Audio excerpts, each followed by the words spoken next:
Hello. Hi, welcome everyone.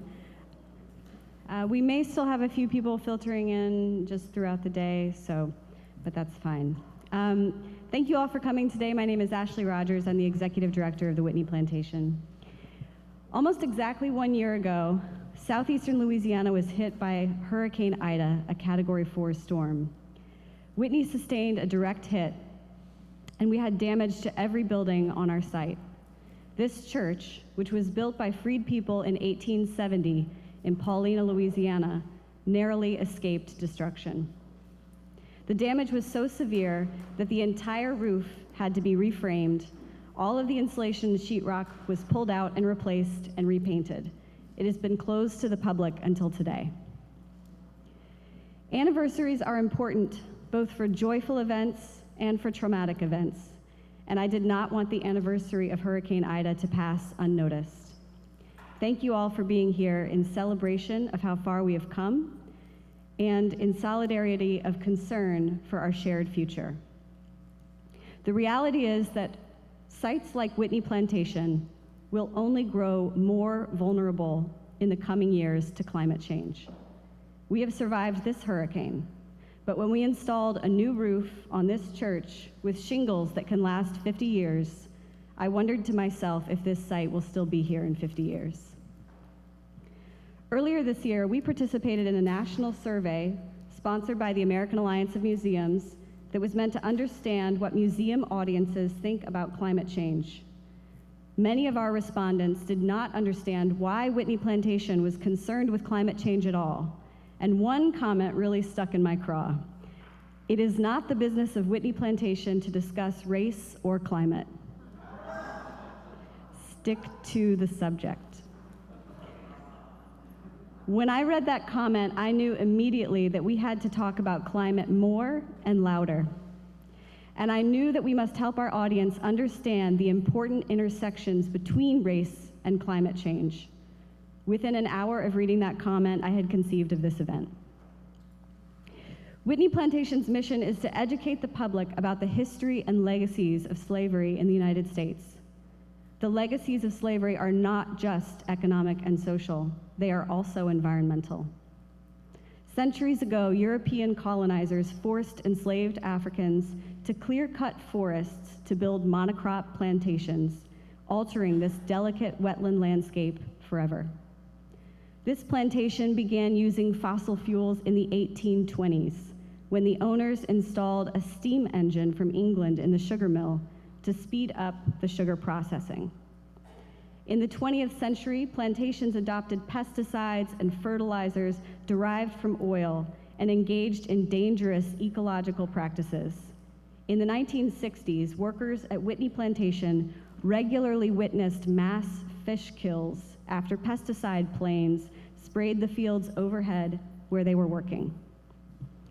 In the mid-20th century, St. John, St. James, and St. Charles parishes were swallowed up by the rapidly developing petrochemical industry.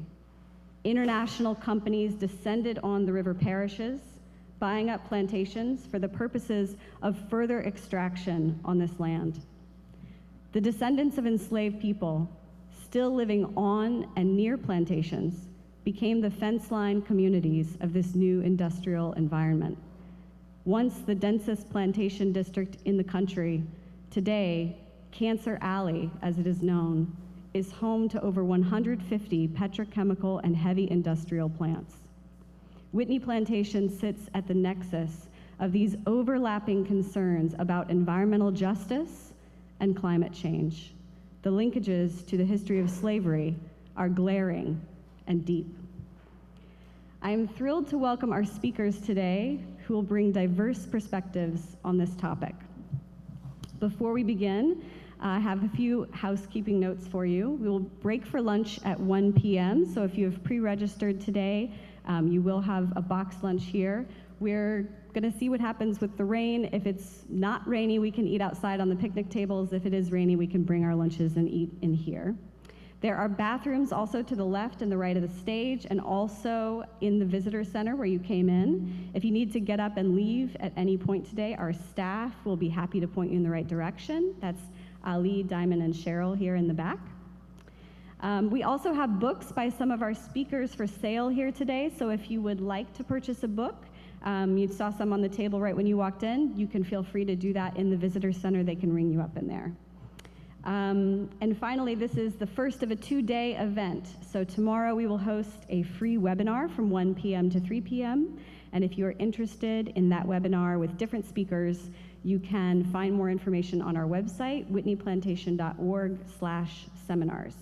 I also I do need to announce that this event was funded under a grant from the Louisiana Endowment for the Humanities, for which we're very grateful, which is a state affiliate of the National Endowment for the Humanities, and any views, findings, conclusions, or recommendations expressed in this program do not necessarily represent those of the National Endowment for the Humanities. Now I am pleased to bring up our first speaker, Nathaniel Rich. Nathaniel is the author of 2 recent works of nonfiction, Second Nature and Losing Earth. His writing has won awards from the Society of Environmental Journalists and the American Institute of Physics. He is a writer-at-large for the New York Times Magazine, and he lives in New Orleans. Thank you, Nathaniel, for joining us today.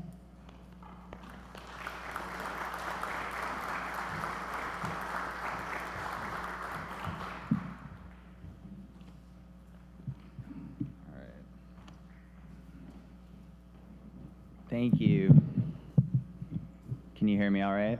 I don't have my pedestal here. It's really an honor to be with you all here and to be at Whitney Plantation, a place I just have tremendous admiration for. I want to thank Andrea Rogers and her colleagues for holding this important event, but also for devoting themselves to this mission, to this remarkable institution that in visceral, honest terms tells the story of slavery in America and slavery in Louisiana. And not only does a fantastic job of interpreting the past, but tracing the ways in which we're still haunted by that past, the ghosts of that past today.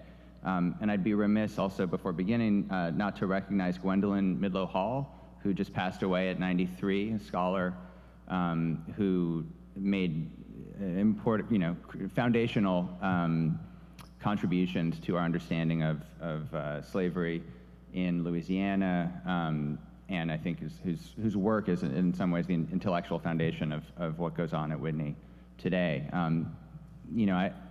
Every time I come here, it's just I remark on how crazy it seems that it took this institution to bring a slavery museum to this country. That there was no museum dedicated to slavery until Whitney opened. And I think there's a lesson in that too, that there's not a lesson that often it takes what bureaucracies fail to accomplish, because there have been efforts in the past to try to get some kind of museum off the ground. I've spoken with historians about these efforts, and they always seem to get bogged down in funding issues, political issues, personality issues. But it often takes, a motivated, dedicated group of people to bring something like this off, or even an individual. And I think that's an important lesson to keep in mind in this conversation also about climate and race in Louisiana. So I've been asked to speak about this subject, and it's fascinating to hear what you said, Andrea, about the blowback to this idea that this is somehow foreign to the mission of the place. I don't think you can live in southern Louisiana and not be just constantly enmeshed in themes of race and climate change. It's the fabric of existence here.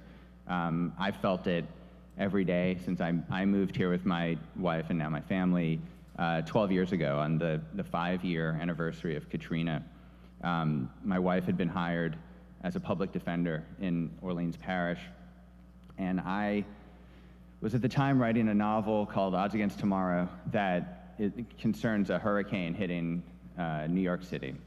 And I'd written a draft, and as soon as I moved here and lived here for a few months, I realized I had to tear up the final third of the novel, which is essentially about what happens after the devastation of a hurricane.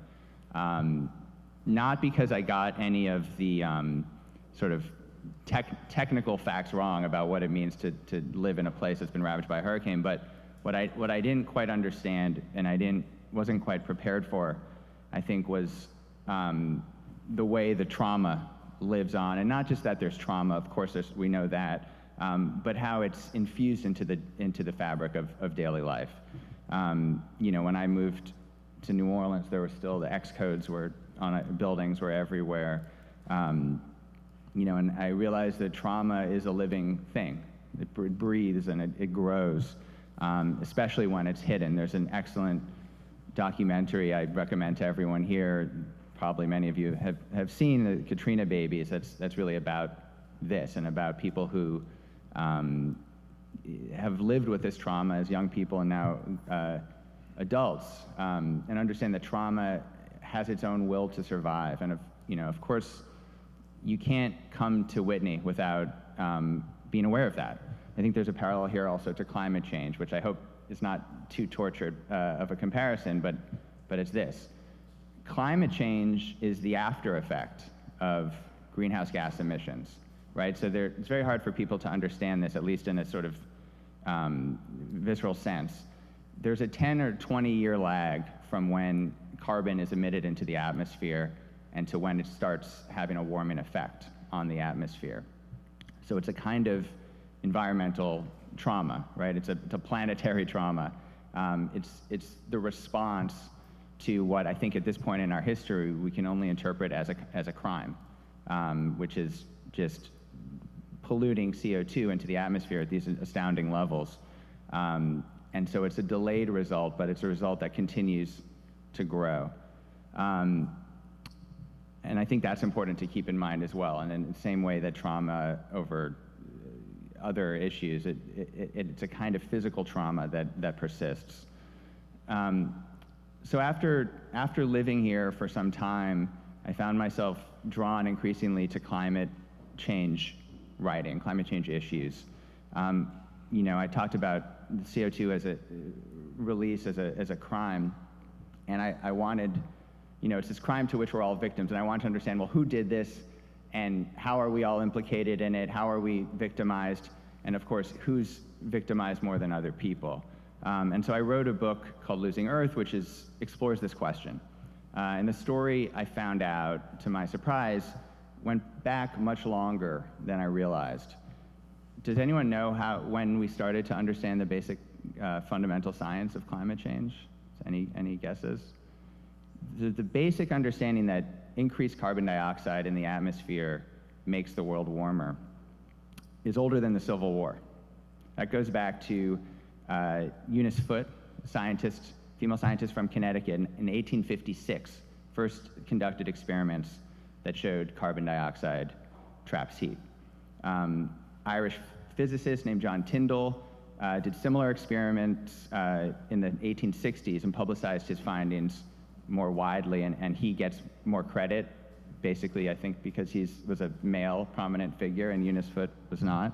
And by the turn of the century, by 1898, a Swedish chemist and a future Nobel laureate named Svante Arrhenius realized that human beings, by burning coal, were putting a lot of carbon dioxide into the atmosphere, that they were so much carbon dioxide that it was dramatically altering the composition of the atmosphere. I think for people who are just coming in, there's some seats up front if you would like to come.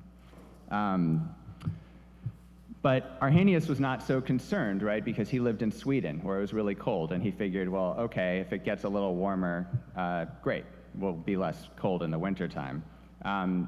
Then, you know, then there was Guy Stewart Callender, who's an English steam engineer in the 1930s.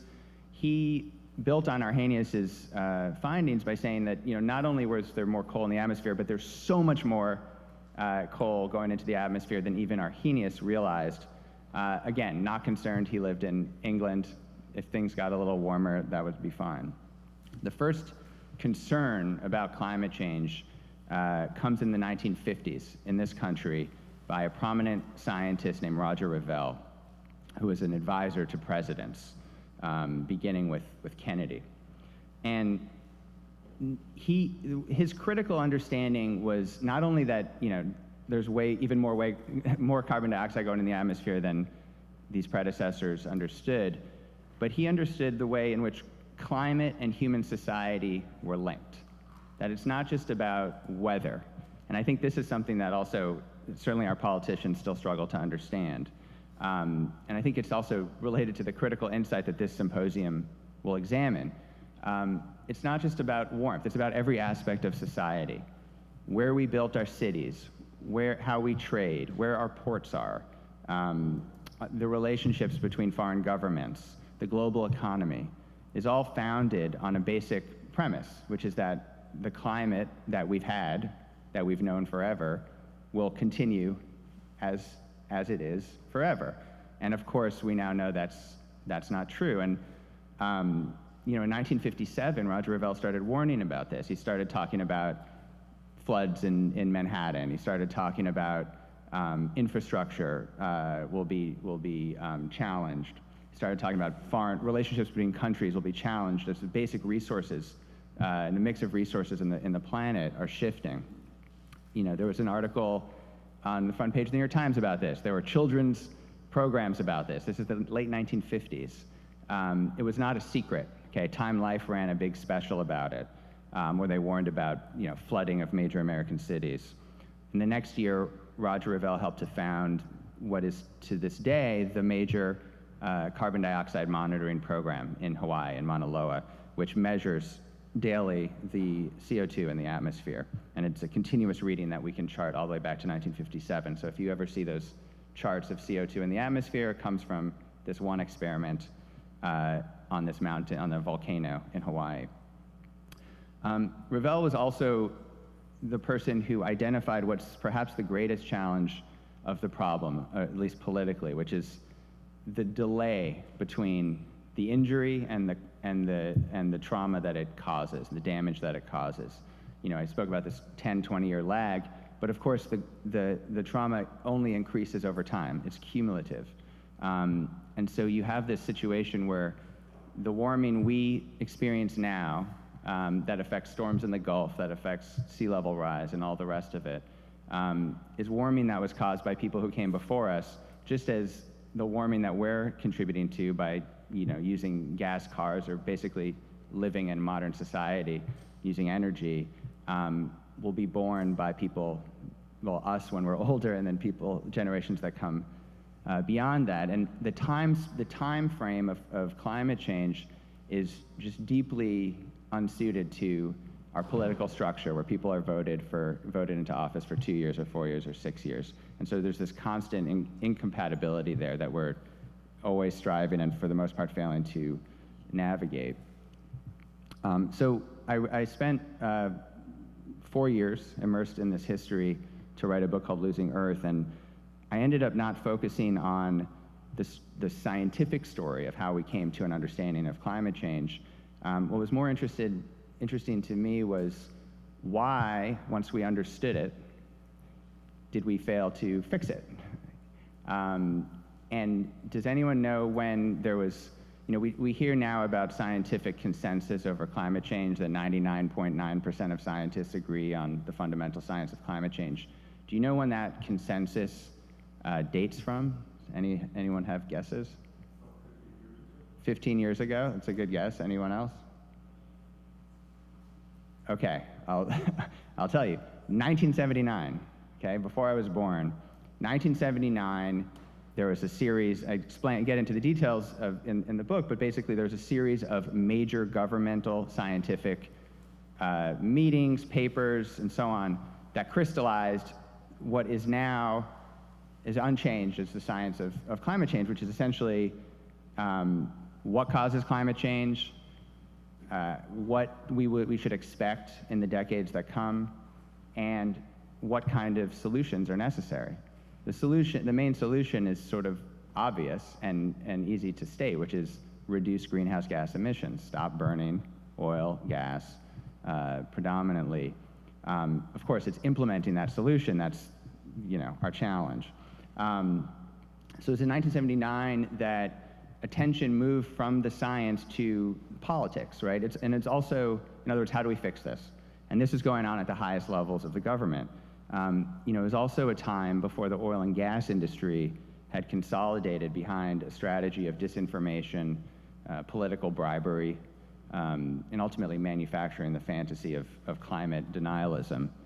And it was a decade when major figures from both parties, as astonishing as this is to contemplate now, made a major push for action. And so, in other words, it was a time before not only our current political paralysis had taken hold, but before the public conversation had undergone its own form of paralysis. In the end, I decided to focus on the one figure during this period who most pushed the narrative forward and tried to bring about a real change, tried to bring about solutions. And he was a guy named Rafe Pomerantz, who's still alive today. He was a lobbyist then for Friends of the Earth, an environmental group. And he can be considered not only the first climate activist in this country, but really the only one for the first decade of this history.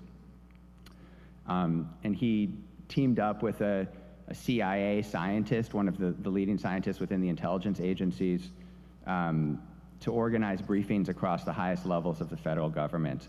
And not only the intelligence community, but it went all the way to the office of the White House, and to Jimmy Carter, who's then in office. When these, and he basically responded the way I think this feels like the intuitive way that most of us would respond, which is to say, he learned that there was this problem. CO2 going into the atmosphere was threatening to derange civilization, and he told everyone in power about it, right? He went to all the, and he had access to do so. He was highly placed within the administration, right? Connections within the administration, and they told everybody. And he thought, well, surely if we tell people what's going on, out of some sense of prudence and common sense, they will begin taking some action.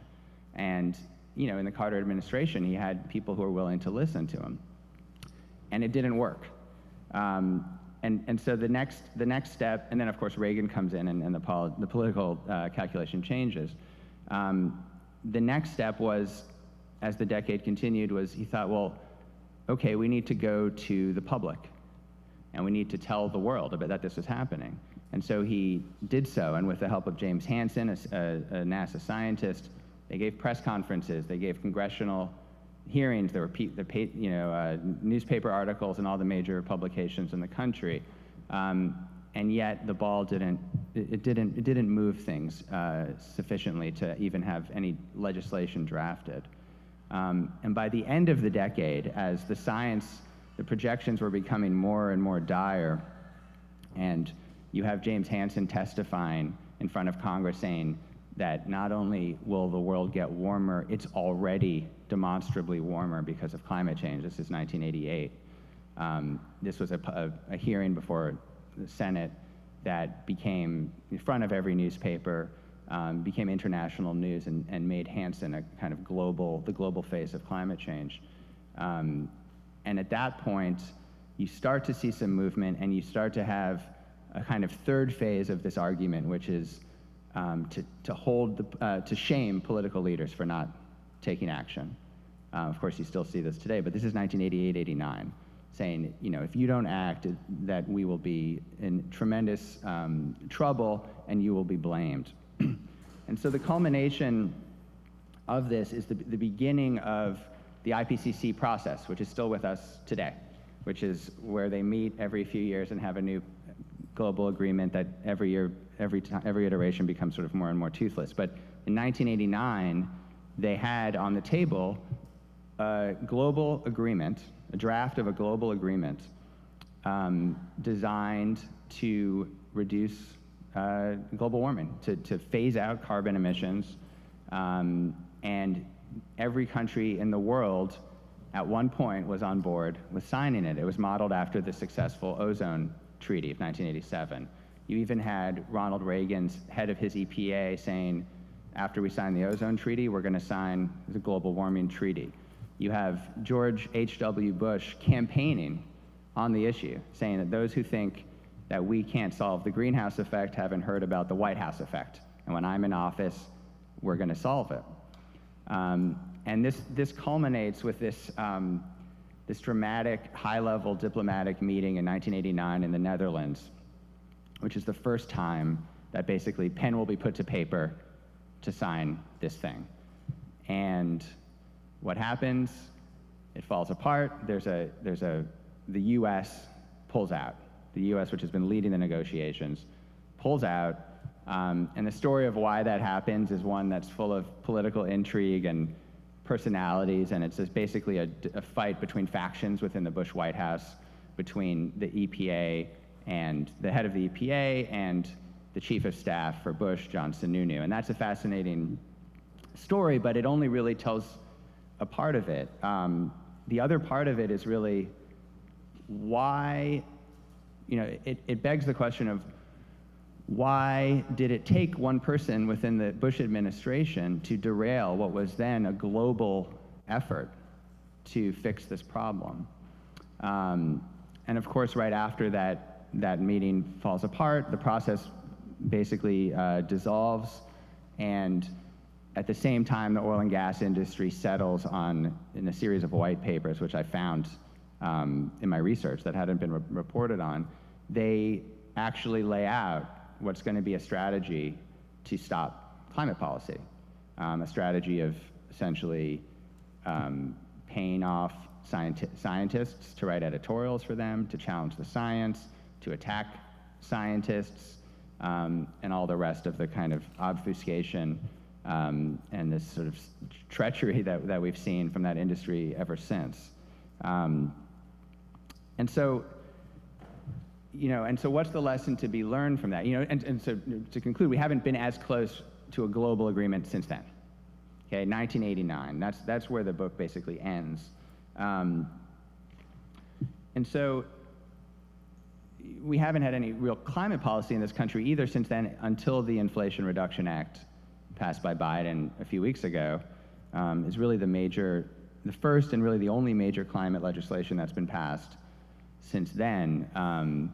It's also worth mentioning that in 1989, as this global process was going on in Congress, there were two massive, there were 32 climate bills introduced, but led by two, one by a Democratic Senator, Timothy Worth from Colorado, and one by a Republican representative from Rhode Island, from a branch of the Republican Party that essentially doesn't exist anymore, that were omnibus climate bills that had massive support, 40 sponsors in the House and Senate, that were more ambitious than even what you see today. That's what's called the Green New Deal, right? It went even further than that, and these were bipartisan bills. So that's where we were then, to understand how the situation has degraded to this point. And so, why did this happen? Why did this fail? And why, once the Bush administration failed on the issue, why did we not get closer ever since?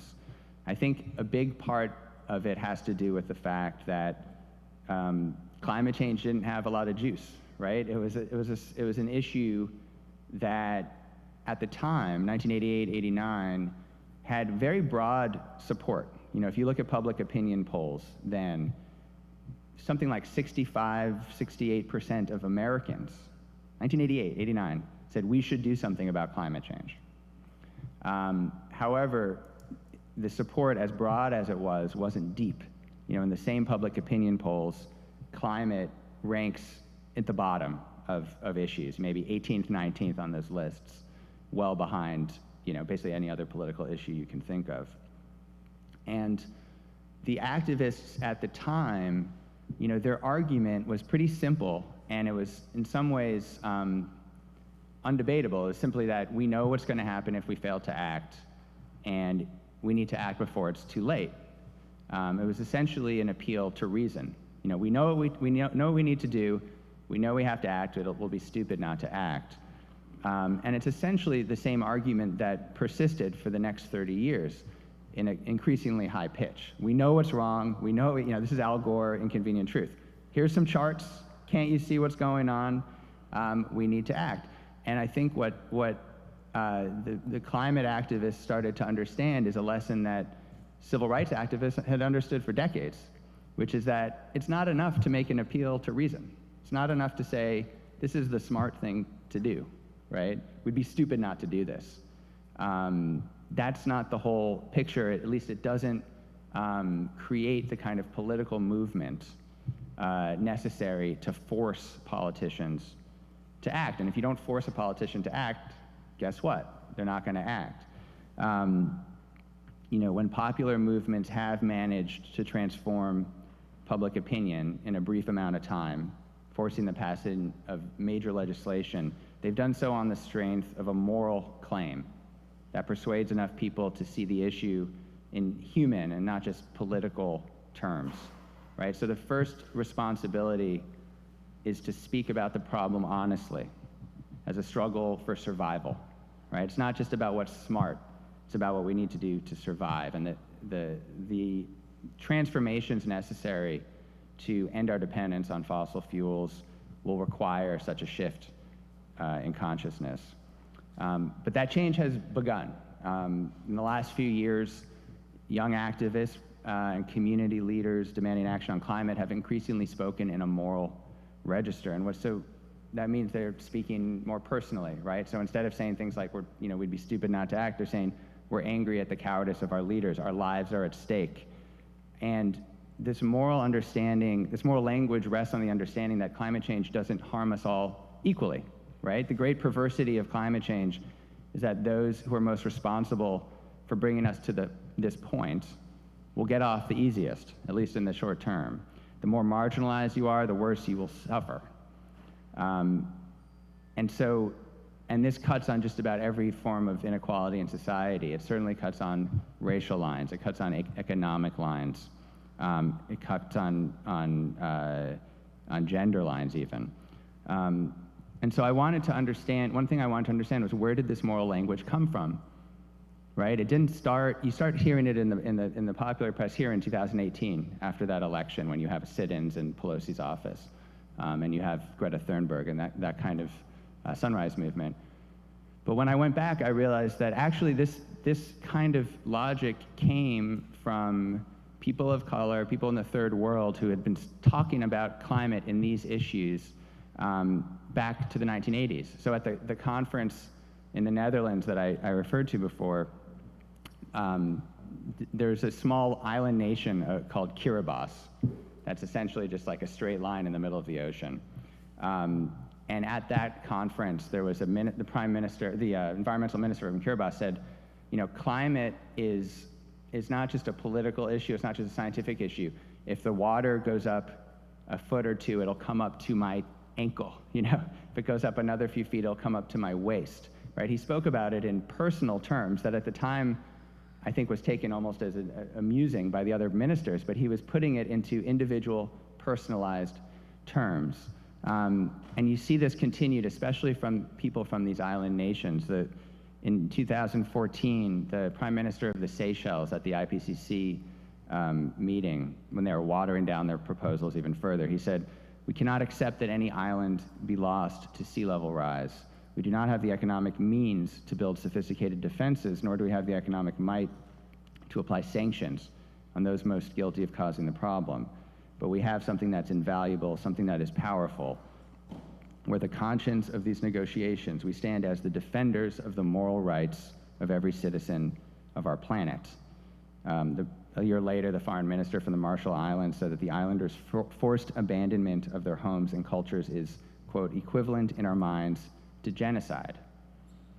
So you don't have to live on a remote island nation to understand these dynamics, right? You see it here in southern Louisiana every day. You see it at, famously now, globally famous in Ile de Jean Charles, which I think is the first forced climate migration in the world. You see it in Jackson, right? What's going on there? And you see it next door, here in Wallace. There's a funny way in which environmental problems, climate problems, tend to have a tendency to play out at places where there are civil rights problems, right? It's not a coincidence. And Ashley pointed to that before. This drew me to write, in my last book, Second Nature, I wrote about Ironton. Is there anyone from Ironton here, by any chance? No, before I embarrass myself. But Ironton is a community across the river, the site of the former Ironton Plantation. After emancipation, enslaved people there gained ownership of the land, and their descendants remain there to this day, 5 generations later. but every generation has had to fight to stay. You know, as late as 1980, in Plaquemines Parish, they had segregated hospital waiting rooms, public parks, and even hurricane evacuation plans, right? So white people could take shelter at a local school, while black people had to seek refuge at a Navy station 17 miles away. And Ironton always had it worst of all. The council, the Plaquemines Council refused to provide them with running water or a sewer system until 1981, after a series of national articles brought light to the issue. And, you know, it won't surprise anyone here that Plaquemines Parish in the state of Louisiana has invited major industry to settle basically all around Ironton. And as Ashley said, much of the major industry in southern Louisiana occupies the sites of former plantations. For years, Ironton has been choked by coal from a coal terminal nearby and grain from a grain elevator. But it's also the site of where the state plans to build a major diversion of the Mississippi River, which is part of the master plan. And probably many of you are familiar with the master plan, perhaps. It's essentially the most ambitious climate infrastructure plan in the world. It's happening here in southern Louisiana. 50-year plan, $50 billion to rebuild the swamps, the wetlands south of here. You might not know it in those terms because no one in Louisiana politics describes it as a climate plan, but that's what it is. And so where do they want to build one diversion? It's basically right next to Ironton. So not only does Ironton have to deal with the brunt of the pollution and the damage that's been done, but when it comes time to fix the problem, they're also on the front lines of having to deal with the challenges of that. It's not so easy to be next to a giant diversion in the river, which essentially is a new river built coming out of a tributary from the Mississippi that would itself be one of the biggest rivers in the country once it starts going. And so this is a classic Louisiana story. You know, you have this nexus of trauma, development, repair, and it tends to be the same communities that have to suffer at every step of the way. So you cannot separate these issues, right? It's not a coincidence that the people who own plantations selling out to major industry. It's not a coincidence that the people living on these land, the descendants of enslaved people, are those whose fundamental rights to clean air and clean water are under assault. So there's another case that I won't go into, but you even have, like in St. James, there's this fight now about solar panels and solar farms. Again, it's a question of, a prudent policy, but even prudent policies require some people locally to suffer. It's not a reason not to do the policies, but of course, you have a community there that's been beset by industrial pollution and now has to confront major new industry, clean industry, but they're the ones who have to deal with it. And so the good news, the surprising news is that, as I said, this has really started to shift, and you see it here in southern Louisiana as much as anywhere, where no longer are the activists involved locally making purely an appeal to reason, right? Locally and globally, they're appealing to a sense of morality. They've taken these lessons from the civil rights movement, and they've learned that the climate movement is a civil rights movement. That's a major shift, and that's something that we've only seen in the last few years. And we're already seeing effects. And I suspect this is something we'll hear about more from the folks who will follow me today. And I want to end just with this idea of New Orleans and southern Louisiana, is a place that is always associated with the past. Of course, you feel it on a site of a former plantation. You feel it in New Orleans in these historic neighborhoods. So there's a good reason for that, right? Ghosts are alive here. There's a sense of a haunting here as well. But what I think people, especially outside of this community, don't understand is it's also the future, right? We're living now in this place that's experiencing what the rest of the world will experience in the coming years and decades. And how we navigate these problems in these years ahead, especially if we do it well, whether it's with the master plan and efforts to rebuild what's been lost, the shift away from oil and gas towards renewable energy, the rallying of local communities to block powerful corporations from poisoning their land and their air and their water, we can create a model for how to face up to these challenges. So, the rest of the world is watching what's going on here, both, politically, industrially, and culturally. So I encourage everyone here not only to listen to what the following speakers have to say, but to participate in the conversation as well, what you're doing by all coming out here. It's really exciting to see, not only this weekend, but in the days and the weeks that follow.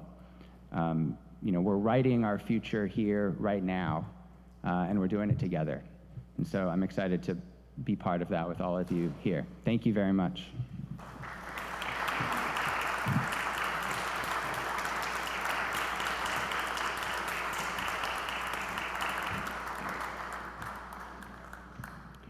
Thank you so much, Nathaniel. We're going to do a bit of a scene change.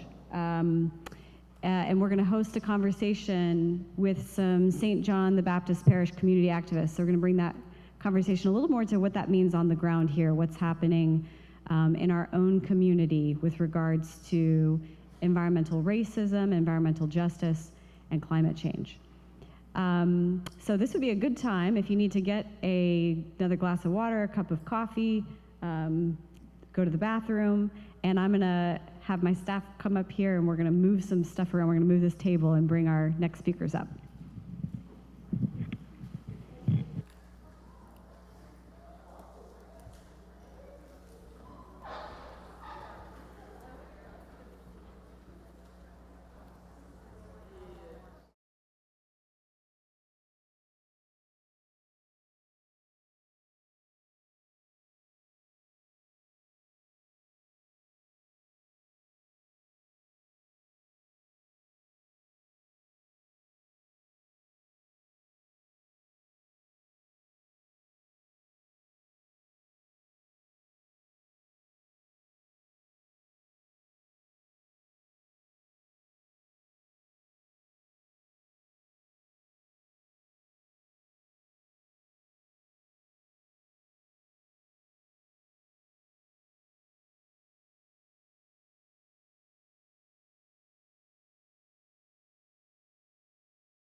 Great.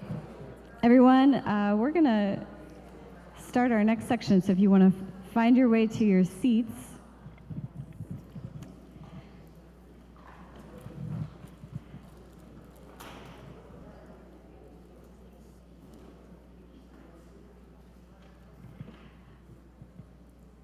I am so happy to be joined here today by some wonderful community activists here from St. John the Baptist Parish who are doing some really critical work to fight industry and fight for environmental justice here in St. John Parish. So we have here with us today Joy and Joe Banner, who are co-founders of the Descendants project, based right here in Wallace, right next to our plantation.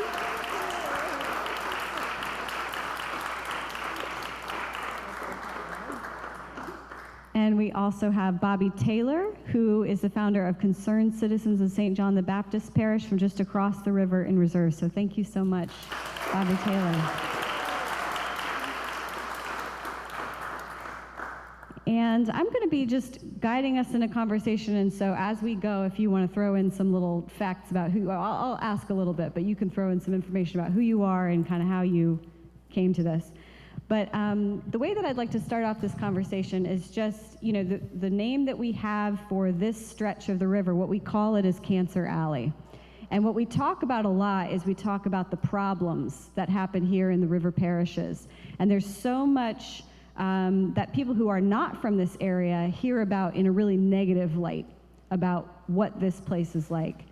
And, you know, I have worked here now for 8 years, and I think I have a different perspective, and I know all of y'all have a different perspective too. So I'd like to start just by asking, what do you love about where you're from? Thanks, Ashley. That's a great question to start with. What I love about this area is the rootedness that I feel to it, and just so much culture and heritage. It's so rich with these traditions that come from all different parts of the world. They've converged here to make this place wonderful, beautiful, mysterious, interesting, weird, but it's my home. So just this feeling of home and being so connected to my ancestors is something that will always make this place beautiful for me. What I love the most, I think, about this community is that despite all of the industry and the challenges, that it is very peaceful and quiet and calming. There's a connection to the land, there's a connection to our community, and it comes like what Joe was saying, you know, our family has been here for 300 years, and I think it's that sense of belonging and space and place that, you know, is just, we see it everywhere. You know, it's the way that the sun rises, it's the way that the sun sets, you know, it's you know, the bald eagles that, you know, that we've named and we keep track of them. We know their favorite trees. So I just don't think so we're so busy all the time that we very rarely do you have those chances to appreciate and understand the environment around you. And again, this is with everything, all of the challenges that we have. So yeah, I literally love the atmosphere around here, and if I would find a house somewhere, I would still never find a home like this one. And so this is why I came back, and this is why I intend, and we will be here, we will fight to be here for as long as we can, and for future generations. Thanks. Well, that's a question that's really complicated. I'm just finding that out. I've been here quite a while, especially compared to these babies. And the things that I thought that I really loved about this place, they've talked about them and they're real. Even more so, I fell more in love with our culture as I began to travel. And this last trip that we went on, it really made me realize what home is like and the uniqueness of our culture here. that I really love. So I'm afraid to say because it may change as I'm finding out more and more stuff about the greatness of our culture. You know, not only is it is unique, because I certainly couldn't find any confidence, but that's another story. But it's so great. Our culture, our people, the way we live is just, this right here is a part of it. You know, when I think about this building, I was amazed that this building was floated from upriver from one of our old communities up there. So we are just blessed here with a unique culture and peoples that I'm proud to be a part of. Thank you. Thank you so much to all of you. I think it's important to hear it from people who are from here because, you know, oftentimes in these conversations about the petrochemical industries coming in, people will say, well, why don't you just move, you know?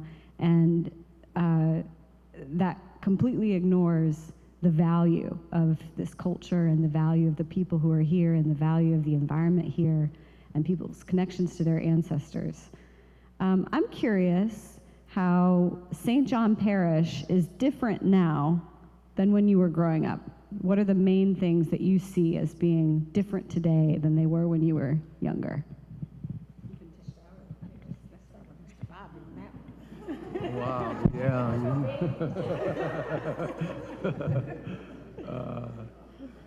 Yeah, well, I heard the first speaker up, you know, and when he told me his birth date, I was 39 years old. I was 40 years old. I've been here a minute. Yeah, so long sometime that my thoughts waver. What was I supposed to be answering now? How is St. John different now? Oh, God, yeah. Well, of course, I was born in Reserve right across the river in 1940. So I grew up in an agrarian society, the economy. It was sugarcane, you know. I played in the sugarcane fields. Up until 1955, I was 15 when it changed, you know. And that's really what I really missed, what we had then. It wasn't the greatest in the world, but we weren't so fragrantly poisoned. I mean, the way they are killing our people now, and I just heard somebody mention the term Cancer Alley, that it's accepted. And I found out, I found out the first time I heard the word Cancer Alley, really, was in Los Angeles, California. I was talking to people and they said, man, you talk something funny, where you from? And when I said, I told them where I was from, one of the people that jumped up and said, man, you're from Cancer Alley. And I said, what? Yeah, and that wasn't that long ago. And then about 2 years ago, I was shocked to find out about another horrible thing that I've grown up with here and didn't know. I found out about the sacrifice zone. I found out that I live in an area and with a people who have been designated sacrificial lambs. That's an acceptable term and practice. We are among those people that are being sacrificed at the altar of the petrochemical industry and other giant, rich, and powerful people who we don't know or have any control over. But when I found out that we actually live in a place that's been designated sacrificial, in Cancer Alley, the majority of people black people are 92% of the victims in Cancer Alley. If we go up and down the river parishes, from Iberville Parish down to St. Charles, the population that live here, where I live, in the community in Reserve, DuPont Dinkel was dumped on us in 69. That was new to us. The people in Reserve didn't know anything about DuPont Dinkel, and I misconstrued the white flight for the civil rights movement, you know. And I didn't realize that those people were moving because they knew DuPont was coming. So what that resulted in, there's only one white family that lives in Census Tract 108. One white family. So everybody within those zones that are the closest and the most affected by the effects of DuPont Dinka, it's 99.9% black folk. That school that got me started when I thought how I did to found this organization is when EPA came in June of 16 and told us, it gave us the results of the test and showed us that those children, 500 or 600 children in that elementary school, were being poisoned at a rate 400 to 700 times what EPA said was a safe level. I did not believe that that could happen in America today. From first grade to fifth grade, they transport black children from all over St. John Parish to what was originally the only black high school. That's where I went to high school. It is now an elementary school, and it's 99% black. DuPont sat right on top of them.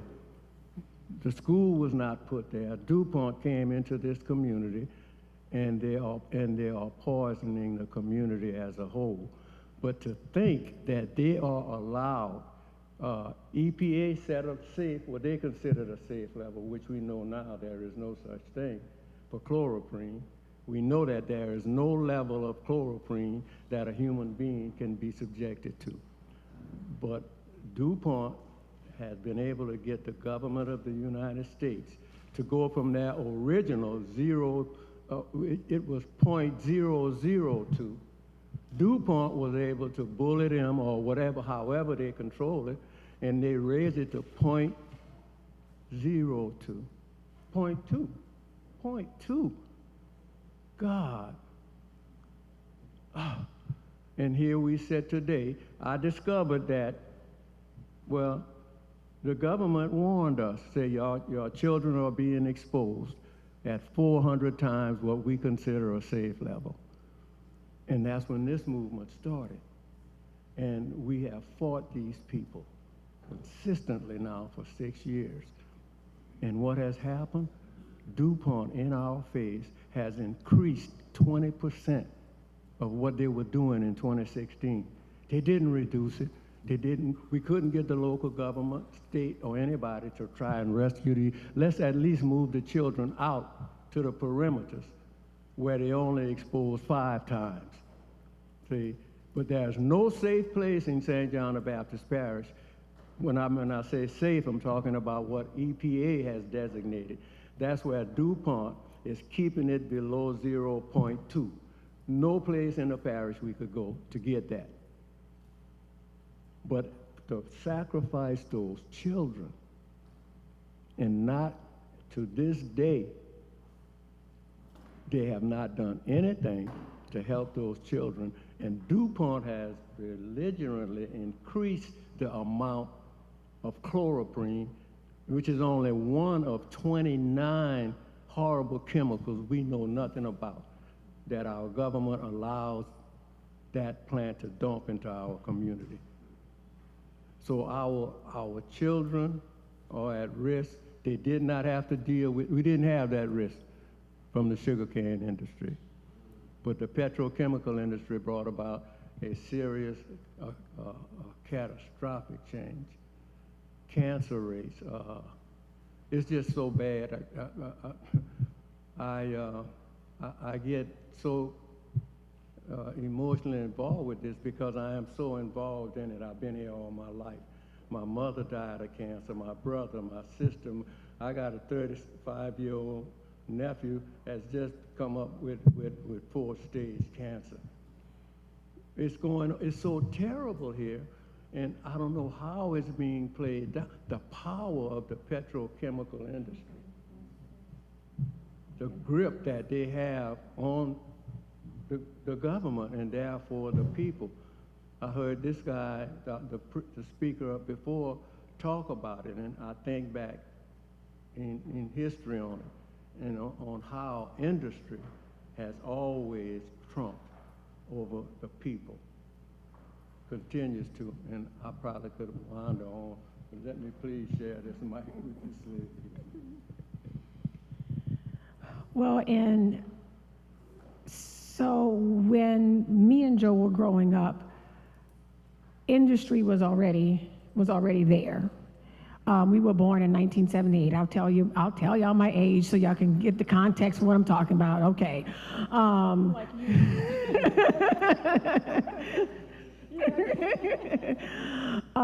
So Joe and I, we grew up with Kaiser, what it was called at the time, and I think it's the first petrochemical facility that is in this region. And Kaiser is now Atlantic Alumina. It's a bauxite producing plant. And so its residue is there's a black dust that goes into the production, there's a red dust that's produced, I think there's a white dust.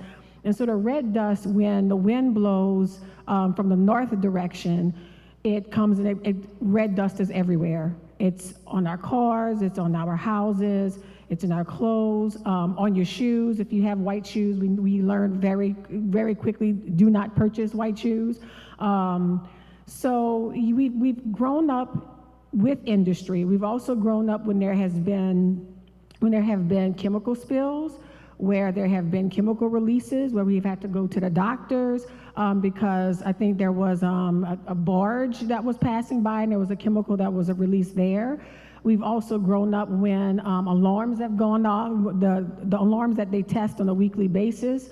And you know the days that those alarms are tested, because if there's a day that's not on those test days, you know to start running. I don't know where to run, start by running inside, but you might have to literally evacuate the town in order for you to be safe. So I say that we've always had this presence of industry, and now I'm looking back and realizing that it's not normal, right, to hear plants exploding. It's not normal, to have to hear a chemical release and hear an alarm and run inside. And so the level of danger that we are accustomed to, and our parents were in industry, it's not normal. I think the good part about it, though, is that at least for this stretch of the river, and for 11 miles or so, we've been able to fight off industry from coming in and inundating this area. And so 30 years ago, the Formosa plant that you are all familiar with in St. James is trying to locate, they came to St. John the Baptist Parish first. That same 1,700 acres of land that now the grain terminal is trying to come and set up shop there, that's a result of zoning that was done for Formosa. But a parish president at the time went to jail for taking a bribe, went to federal prison, and the zoning stayed the same. And so it allowed Formosa to continue on into St. James. It allowed Greenfield to come and terrorize us now and traumatize us now. But again, we have been able to fight industry. And there's about 4 or 5 battles in the last 10 or so years, 10, 15 years, where small communities along the river have said no more. Right, and so, yeah, I know I'm kind of, tangential to the question, but, we are seeing a change. We're seeing less, we're seeing more people move out, but we're also seeing more people who want to come and who want to move to our communities, especially after the pandemic, especially with technology and all, and being able to work from home. So our communities are attractive, but because of the politicians and all, and because of the power structures, our communities are being depicted and characterized as sacrifice zones and places with no development, so you don't want to come here, and we are constantly having to fight that message.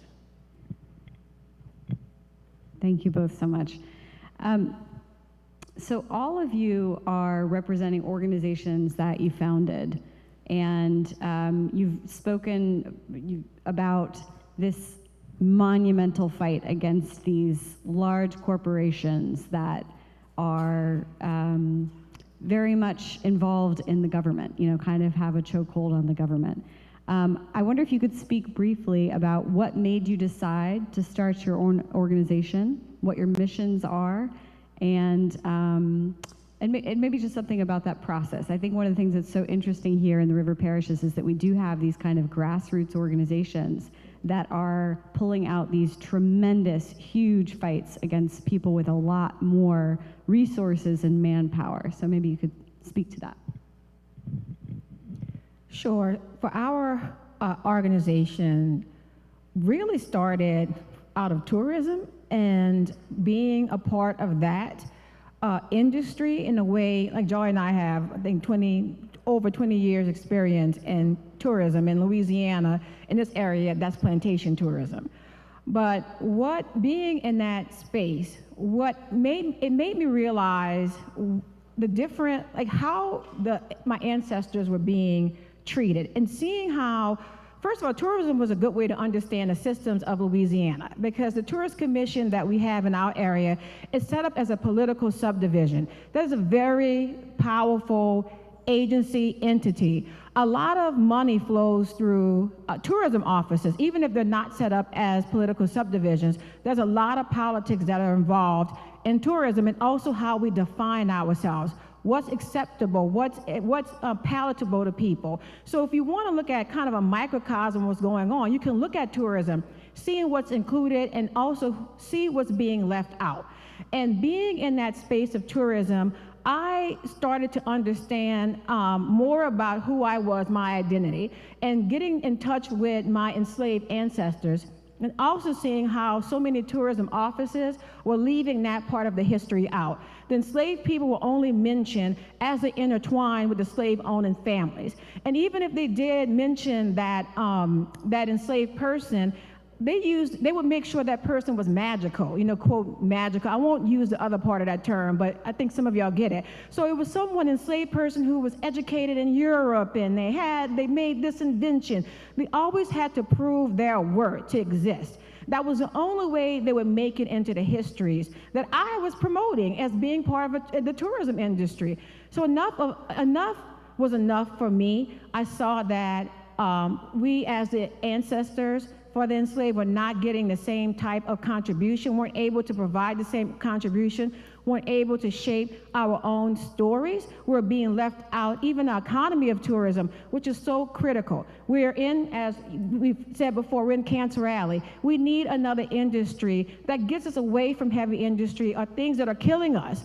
And tourism is a beautiful way to do that when it's done correctly, when it's not exploiting us emotionally, when it's not tearing us down or not giving us fair space in our own history. So that just being in that system for so long and being so frustrated about it was one of the reasons why I was like, I can't do it anymore. I just got to a point where I need to start speaking up for my ancestors and speaking up for myself.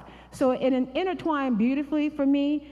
I also looked at what descendants have to face, what they're facing as far as their past, but also looking at the present and the future and seeing how we do not have fair say and how we get to live our lives. So that's just a roundabout way of saying how we got started, but I'll pass it on. And I'll just,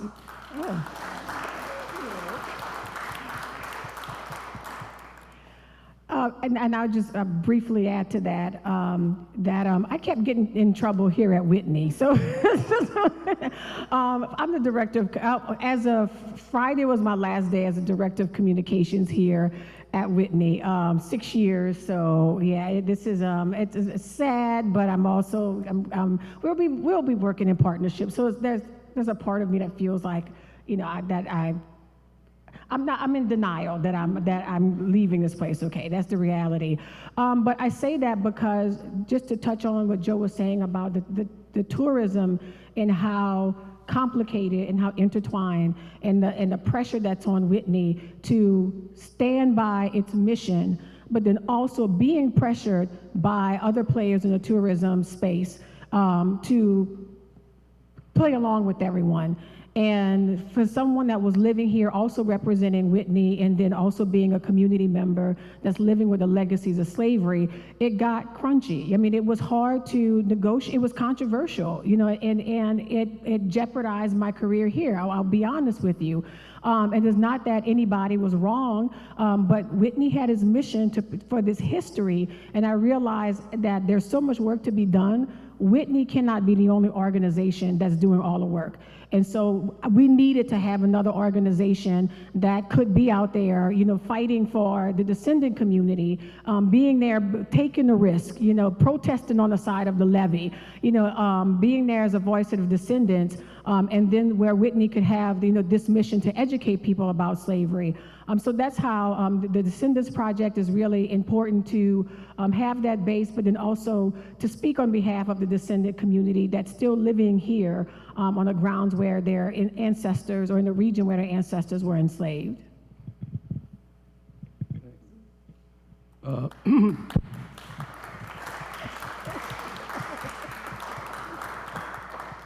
Okay, as I previously stated, how motivated I was. What really drove me was when I realized that there was no one I could go to.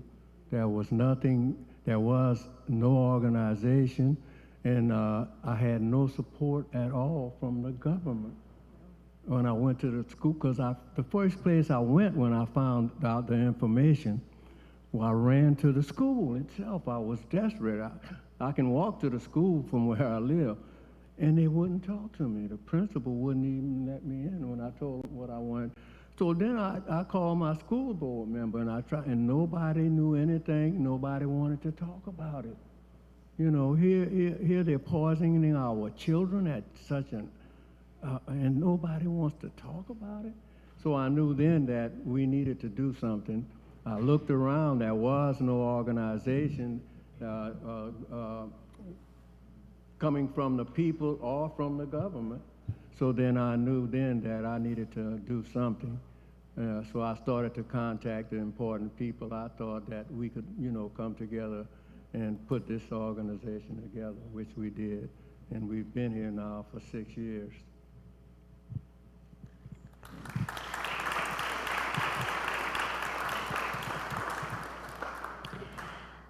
I've heard it said, and I haven't seen citations on it, but I've heard it said that St. John the Baptist Parish is the most polluted parish in Louisiana, and one of the most polluted counties in the nation. And I'm curious, in your opinion, why do you think there is so much petrochemical activity here in St. John Parish?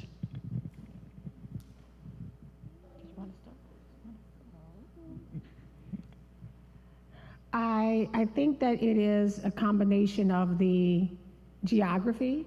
From what I hear is that the points in the river, there's a certain depth that's needed. And so I think that this portion of the river, that contributes to it. But I also think too, it's the way that St. John the Baptist Parish sits in the river parishes, and its relation between New Orleans and Baton Rouge, we're in the middle. And I somehow feel like that is, we're getting the politics from both ends of it. We're getting it from Baton Rouge, and we're getting the power structure from New Orleans. And so I think that has a lot to do with it. I know for this side of the river, I think we get targeted because we are agriculturally based, and we appreciate the fact that we are rural. And I think there is a class issue that's going on there. Like, we get targeted. Like, if you are not developed, if you don't have, you know, modern businesses, or what they call, and I say this as a former business professor who loves business, who loves economic development, but who also realizes too that as a business student and then as a business professor, I was taught that the purpose of business is to maximize shareholders' value, right? And then to follow up that career with working at a plantation, and then understanding, wow, this economic system, this economic development and labor and jobs, that is the same narrative, that's the same strategy that they were using during slavery times. So I do feel that our past And the way that our plantations are marketed and the way that they are uplifted as these bastions of success, you know, even in the present, still weigh the sugar barons and all, that still is what is targeting us, targeting us now. And I think, Ashley, too, you had made a great point about this. When we talk about industry, people think that industry started with petrochemical. Industry started with the sugar cane, right? And just like these chemicals all along our river are foreign, sugar cane is from Papua New Guinea. You know, the massive destruction, millions of acres, you know, of woodland had to be destroyed in order to grow this crop. It's not supposed to be grown here. You know, and then after the labor, then you have the pesticides, you have the fertilizers. And so it's entrenched in and unfortunately in the DNA that's in this country's development, in this area's development, that we are really just repeating a system that's been there. Maybe we haven't recognized it, but it's always been there. And now we are more aware and we are starting to fight back more. I think the primary, the prerequisites for any sort of, especially international businesses, is to have is transportation and access to the world.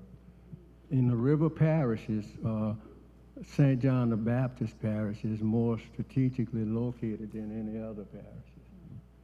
We have 3 major interstate highways.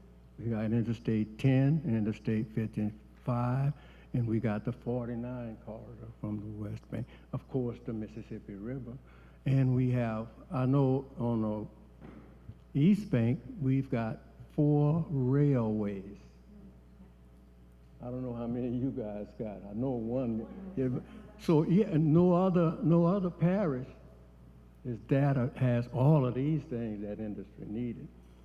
And the other key industry requirement, the other key things that I find that's attractive to them, why they refer to us as the low-hanging fruit, the people are not organized to protect themselves. The people, as has been proven in the last at least 6 years of my struggle here, that's why they consider us the low-hanging fruit. The 92% of victims here are the least organized politically, educationally, so whatever it takes, because we have as yet not actually exercised our power and the advantages. St. John the Baptist Parish, another thing is, it's a majority black parish. And at the bottom of everything in this parish, in this country that is based on majority rule, although we are the majority here, we rule nothing here. Nothing. Economically, we are 0. Economic development in the black community is out of the window. There is none. So that's why DuPont Dinker was able to come in and tell the state of Louisiana, they came from wherever they came from to this community here, to tell them that it was a good place for them to put that horrible plant, because that community had nothing. I think on their application it says a few cow pastures or something like that. You know what I'm saying? Now what was, to me, we noticed construction started on that plant in 1963. To me, it's important because that's the year I got married. And we were looking at, we knew it, and speaking to the fact that our people are just not involved. That's what I'm trying to say. And I'm hoping that I can get that point out, and that it's time for us as a people, if we're going to overthrow this kind of tyranny, we have to come together as a people. We have to choose our own elected officials. See, we've been lulled and tricked and through terms like ossification and other tricks that they use to think that, you just got to vote. Make sure you go. No, that's not what this government is based on. We have to select our representatives. See, the reason St. John the Baptist Parish is still ruled by the minority is because the minority determines who gets elected, who gets to run for election. They select our candidates, and they select candidates who in the end are going to support them.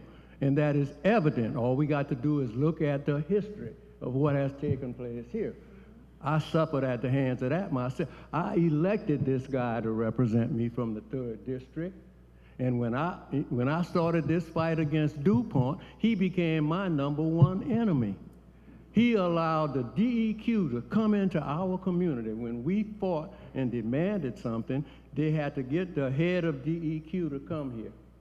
That's his job, right? To protect us, Louisiana Department of Environmental Quality. So when the community found out that we were dying at these unprecedented rates and how they were killing our future with those children, we stood up. So they called the top guy, Mr. Chuck Carl Brown, to the city council, which is being televised to the whole community. And when Mr. Brown, who's heading a state organization to protect us from industry, when he stood up, the first thing he did was turn around and point to me. I could have fell out. He said, this guy here, Robert Taylor, I want to warn y'all. He's talking, here's this council that we elected. He's talking to them, and he said he's a troublemaker and a fearmonger. Y'all should not be, and those people in those red shirts, our organizations wore a red shirt with 0. He said, those people are spreading misinformation. Y'all are not to even consider them at all. DuPont is your friend. This is the guy that's, and I can't believe that that guy did this in front of God and everybody. Is recorded. He did it twice. But what hurts me is that the guy that we elected, this council, they did not stop. That was not on the agenda. I was not on the agenda. See, but even regardless of whether I was or not, the government didn't stand up for us in either case, from the state level to the people that we here in the parish elected. And that's why I'm saying I want the people to understand that just going to vote is not going to get it. You have to participate. This is a government of, by, and for. So it requires constant participation. We have to select our representatives. Don't let somebody else, your vote is worthless if somebody else selected your representative. So I'm hoping that we can get that sort of thing across, and that's one of the things that attracted these people here, because they know we're not organized, and that they're gonna just look at the tricks that they're using. That guy who was appointed by a governor to represent us, he looks just like us. The head of Levee, the head of the American Chemical Institute in Louisiana, they appoint guys who look just like me and you. See, and those guys come and do traditionally what has happened. They sell us out. And that's why we are after 6 years of trying to get a reduction of that horrible poison on the children at that school, it has increased 20%. And we got black legislators, we've got black representatives and senators. We've got the local government here who we elect. And still, black people get no redress. There's nothing for us. Our only hope is that we realize that we do have to participate and use the great geographic advantages and economic advantages here to our benefit. Blacks are the poorest people in this parish. We are at the bottom of everything here, and we are the majority. And therein lies the whole story of how these people are attracted to these areas. A good case in point, and I'll quit, was St. James Parish with the new attempt at Formosa.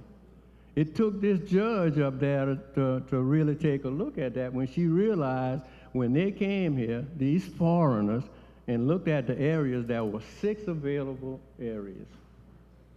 5 of them was white and 1 was black. Do I have to tell you which one they chose?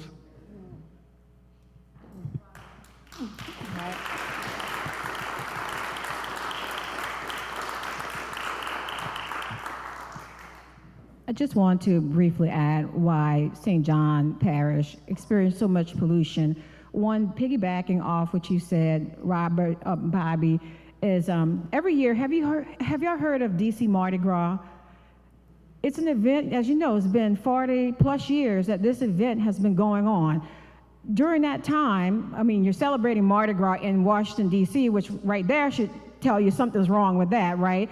But all of our politicians and a lot of our tourism agencies go to D.C. for this big Mardi Gras ball. When they are there, it is all of the these big heavy industry base is backing this event. So they go there and openly party with these agencies that are trying to get into Louisiana. So while they are fiddling, Cajun fiddling, Rome is burning, Louisiana's burning, because that's what they want, that's the big party. So I think that when you connect the two and you see just how much they are doing, heavy industry, petrochemical is doing to be here in St. John the Baptist Parish, it's right there in the open. I've gone at least 3 times and I've seen it happening right in front of my eyes. Another reason is tax incentives. You incentivize these heavy industry to come here. I mean, as we are seeing right now with Greenfield and the tax incentives they're getting with the Port of South Louisiana, we're losing money, but that's okay, because as long as St. John Parish will lose over $200 million. $200 million, who would sacrifice that amount of money to have any organization come in? But yet we do it here. And then we wonder why we have the highest, one of the highest risks for cancer in the country. It's right there in the books. It happens time and time again. And until we change that, we're going to always be in this position in Cancer Alley. You know, there's we're talking about like the legacies of slavery here. And some of the things that you all just said are these very present things that are happening are so clearly tied to our past. And you were mentioning that the plant opens in 1963. Well, that's before 1964 and 65 with the Civil Rights Act and the Voting Rights Act. And it's really important that a lot of that petrochemical development comes here to these majority black places in Louisiana before we have those acts pushed through Congress. And also, this issue about taxes is really, really critical here in Louisiana. This is a huge problem. You know, before the national income tax was passed in Louisiana, nationally.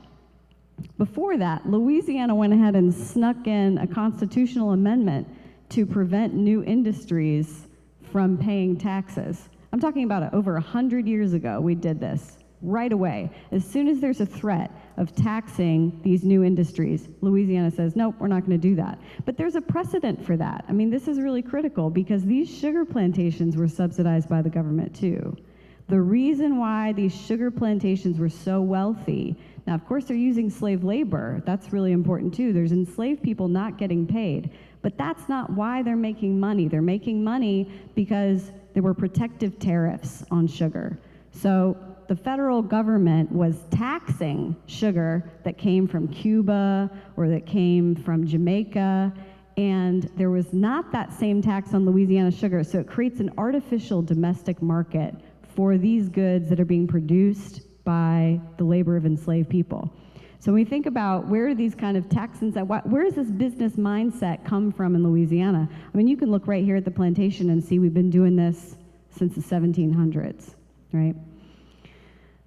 Now, right here in Wallace, we are fighting a new planned industrial development that would be kind of in between, truly on your fence line where y'all live, but it also it would cut back diagonally across and come back beyond Whitney's fence line too. The Greenfield grain terminal is slated to be built at some point, but the land that they own, much of it historically was once Whitney Plantation.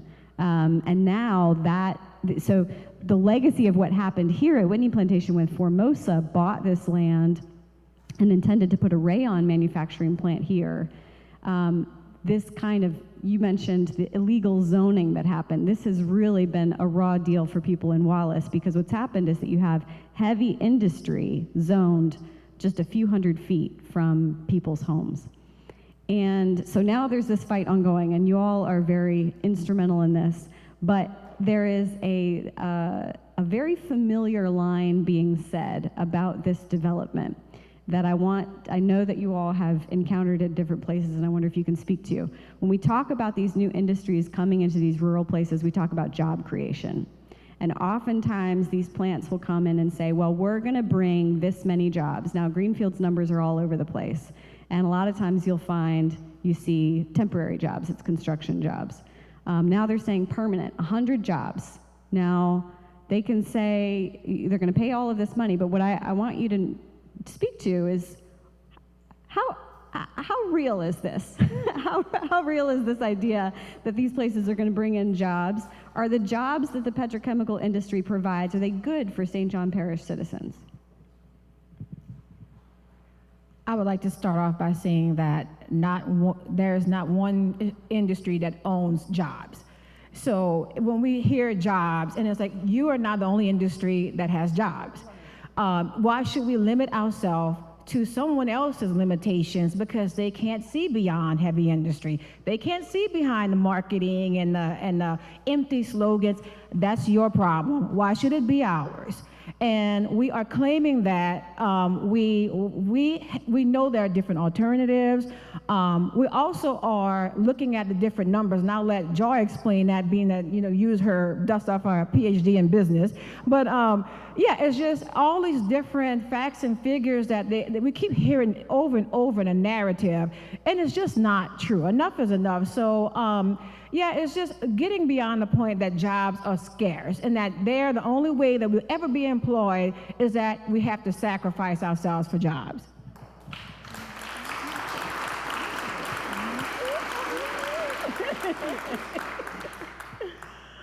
No, I mean, it's exactly what Joe was saying. We have to sacrifice ourselves, and then what Ashley was saying about the legacies of slavery.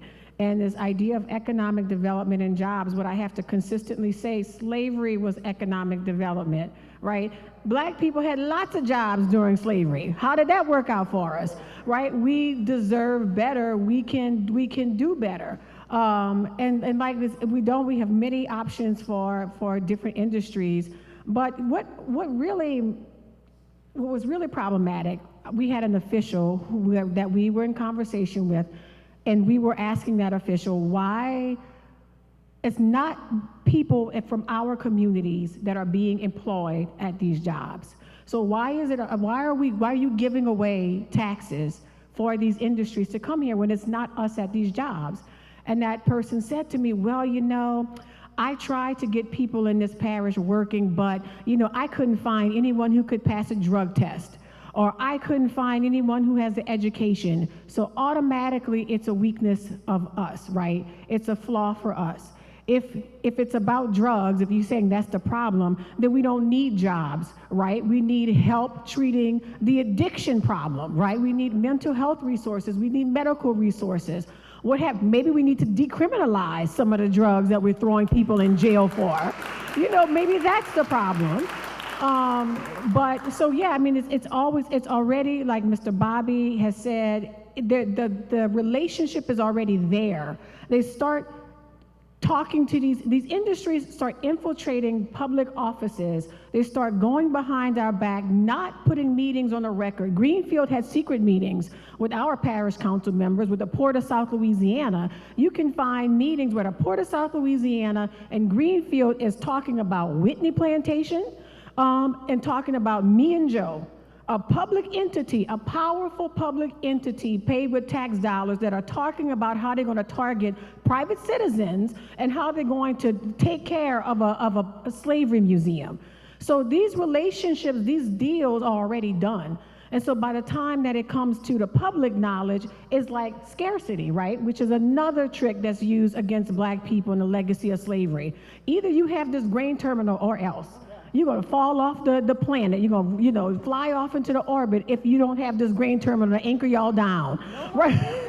You know, it's just the psychology is there. And again, it's one of those legacies of slavery that we have got to, as a community, like Mr. Bobby was saying, us coming together, we deserve better than this. We deserve better, and nobody is going to fight for us to get better, to have better than us.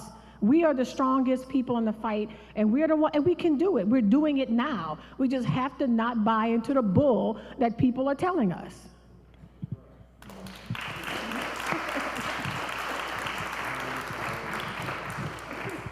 Yeah, and the facts are there.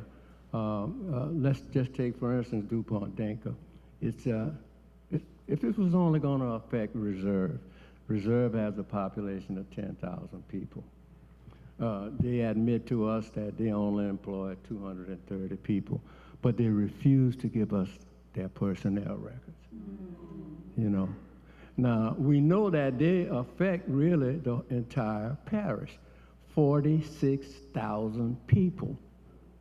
So should we sacrifice the lives of 46,000 people? I wouldn't give up 10,000 people if it was just Reserve. If it was 230 people, if it was 230 of my relatives and friends, not only just black. No, I could not accept the other 9,000 people to die and suffer so that I could have a job. But we know DuPont is not employing 5% of the local population. We know that. That's why they hired that personnel. We see that. Not only do we suffer from the effects of what the plant does, but we have to adjust our lives to the traffic of the shift changes at DuPont. We see all the traffic coming in from out of the parish and leaving at shift change. I mean, that is so crazy for them to say that they're doing, you know, that we're benefiting from this by these job things. One of my friends who was trying to get a job at a plant, and he lived in the community, he was told by one of the people in personnel, if you really want a chance to get the job, give him an out-of-town address, in which the man did, and he got hired. Because they're going to hire people from outside of the community. We know that. It's blatant. Let them give up their personnel records. Let them. It's just, it's terrible. And we going to have to stand up to change it. Because obviously they own these politicians. Anytime a place like Marathon or owes us $40 to $60 million, and one of our government officials refused to take the money, and the two other entities made some sort of typographical error or something in that thing that cost us $60 million? I mean, is this real? Am I making this up? Is this just one of my, of the three agencies here that's supposed to benefit from that tax money, not one of them got it. The school board, which benefits most, they made a mistake in one of their, the council secretary, they say, posted it too late. They give us, what kind of foolishness is this? $40 to $60 million? And they raise our taxes. I got a friend right now crying because she failed to pay the property taxes, and the sheriff promptly confiscated her house and sold it at tax sale. But Marathon Oil giving back the $10 million that they owe the people.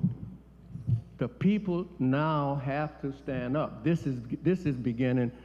I don't know how much farther this can go with the people we got supposedly representing us. How could this big plant here, and we have not talked about the environmental impact of that place, second largest one in the country, right? How could we let these people get away with this? How could these politicians walk among us? Is that not the prime example of what a Judas is, of what a traitor is? We are the poorest people in this community, and this place got $60 million they owe us rightfully, legally, and we don't get it. Our schools are suffering. The police department said they're suffering. The council, all of the streets, and we give these guys $60 million. We shouldn't give them $1. They're making billions and trillions of dollars here off of us. Why? If we're going to have socialism, let's have it. Not for the big industry, though. Let's take care of it.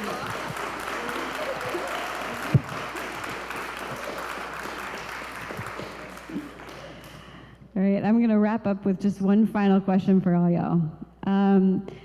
What does St. John Parish need from people who want to help, and how can people get involved? What we need are, at least I think in our case, but I could assume for Bobby's case too, but we need more, we need voices, we need participation. We'll have different permit applications that are submitted, or different petitions that we have. Actually, we have a petition that's on our website about the grain elevator. We need voices because we need to speak out about this. Right now, Greenfields has headquarters in Denver, Colorado. They chose Denver over New Orleans and Houston. So that just shows you how important voices from all over matter. Because I would like the people of Denver to understand what's being backed. They're getting tax incentives, by the way, in Denver, Colorado. So that state is giving them tax money to do this to our community. But those voices are also voices that we need in this fight to offer that type of input as well. We can push these different businesses, these investors, into doing the right thing. Because it's not just these companies, it's everyone who plays a part in these organizations that's also doing this to us as well. And it's time we hold everyone accountable, and everyone's voice needs to be heard in that matter. Well, we have a website, the DescendantsProject.org. You can sign up for our newsletter where we'll give you updates. We're also on social media, on Facebook Live. A lot of you have seen us stirring up trouble there, but yeah, getting it out there. So just any input that you can give, we so value your voice and your thoughts. And specifically, we need support against this investor in the grain terminal. His name is Christopher James. He is perpetuating himself as a green investor. He has the New York financial community. He's trying to fool people there in Washington, D.C., and Colorado, and he's based in San Francisco. He has a beautiful organic vineyard in San Francisco while he's trying to destroy our community.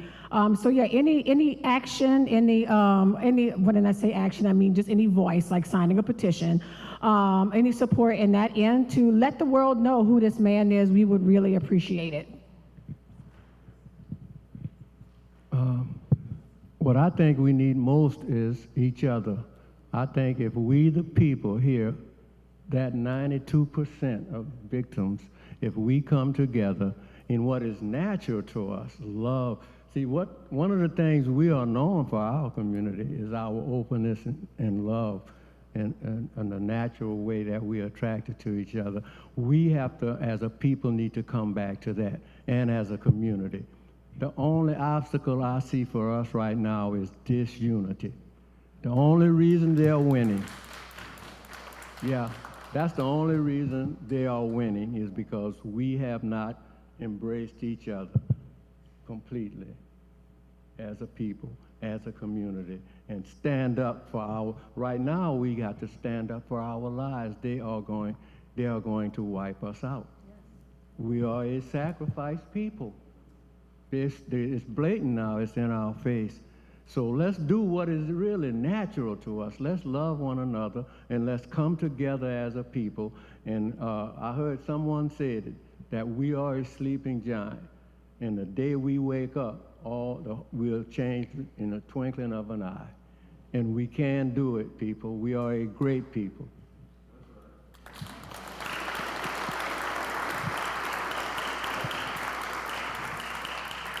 Thank you all so much. Let's do one more round of applause for our three wonderful panelists.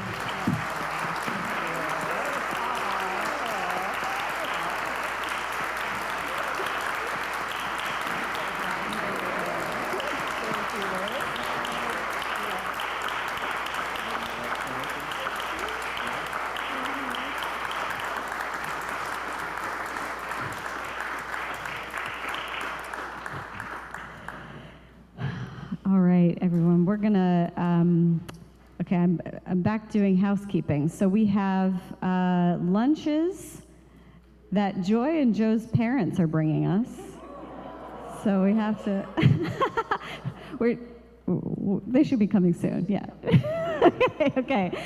So we're gonna have lunch, box lunches brought into here in the church. So they're not here quite yet, so just hang tight, they'll be here soon.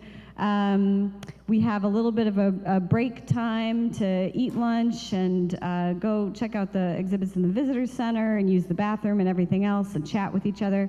As I mentioned, you're welcome to sit outside unless it's raining, in which case inside is fine. And then our final speaker of the day is going to start at 2 o'clock. So we have a break until 2 o'clock, and then we'll be back here for that final speaker. All right.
Good afternoon.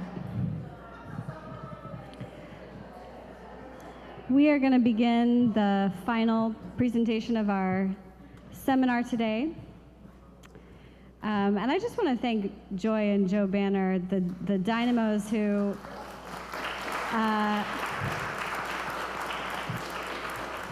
they're not only keeping us safe from petrochemicals, but they're also feeding us ham and turkey sandwiches. So thank you, Joy and Joe. And by the way, those tea cakes, which I am obsessed with personally, are available for sale at their cafe just up the road, which is called Fifole. And that is a recipe from their great-grandma. Is your great-grandma? Great-great-grandma. So you're very much tasting the culture here of West St. John Parish. All right, everyone, for our final speaker today, we're going to be hearing from Dr. Craig Colten. Craig Colten is Professor Emeritus at Louisiana State University, and before retirement, he held the position of Carl O. Sauer Professor of Geography. He has studied and written about Louisiana's struggles with hazards and the social and environmental justice implications of their impacts for over 20 years. He is the author of An Unnatural Metropolis, Wrestling New Orleans from Nature, Southern Waters, The Limits of Abundance, and State of Disaster, A Historical Geography of Louisiana's Land Loss Crisis. And I do believe we have those books for sale here today, so if you've seen those on the back table, and if you want to buy one of those books, just take it over to the Visitor Center and they'll ring you up. I've read Dr. Colten's work a lot in my own work as a dissertation writer, as a PhD student, so I'm so thrilled he's here. Please welcome Dr. Craig Colten.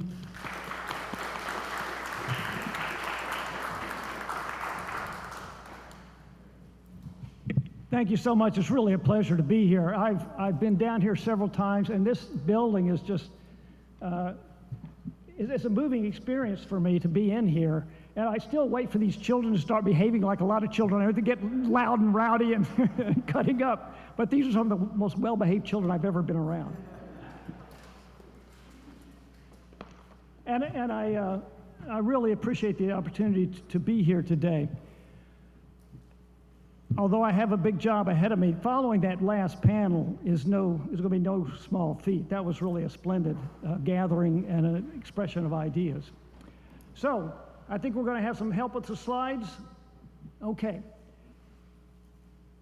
When I do this or this, you can advance. I like to do the tug the mustache as the cue, but I'll probably do this. Just outside the bounds of this historic site is the Mississippi River.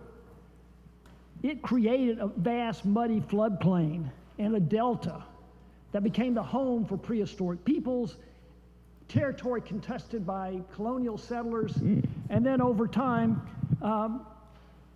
a setting for agriculture, and more recently a mixture of agriculture and large-scale industry. And what I want to do today is trace the transformation of the floodplain by human endeavors, and to consider how both physical and human sacrifices, we talked about sacrifice before, that have been made since human initiated their reconfiguration of this territory have played out over the last several thousand years. We'll really focus on the last century, but we'll touch a little bit on a much deeper past. Next one. This is an incredibly dynamic setting, and this is what we don't see as we drive around the river parishes. But during the period of the end of the last glacial age, about 15,000 years ago, there were glaciers over Canada and down into the American Midwest that were 5,000 feet thick. They were a mile thick. Those glaciers, during a phase, a climate of global warming, melted, and huge volumes of water came pouring down the Mississippi River channel, and it carved this gigantic entrenchment that you see on the left there. That water also filled the Gulf in, which in the beginning, at the end of the Ice Age, was several hundred feet lower than it is now. As that water filled up the Gulf, the river began to change the shape of this entrenchment. It began filling in the entrenchment with with sediment. Each year, each spring, more water would come down and it would flood, and the flood water would spill over and drop sediment out and build land. Right adjacent to the river, there was always a slightly higher shoulder of ground we call the natural levee. And this plantation, this site is on a natural levee. And the plantations wouldn't have been here had there not been natural levees. So about 7,000 or 8,000 years ago, that river began filling in this channel. Next one. And what you end up with is this. This is a cross section at Baton Rouge, which shows. 1 second, I'm going to get my little pointer.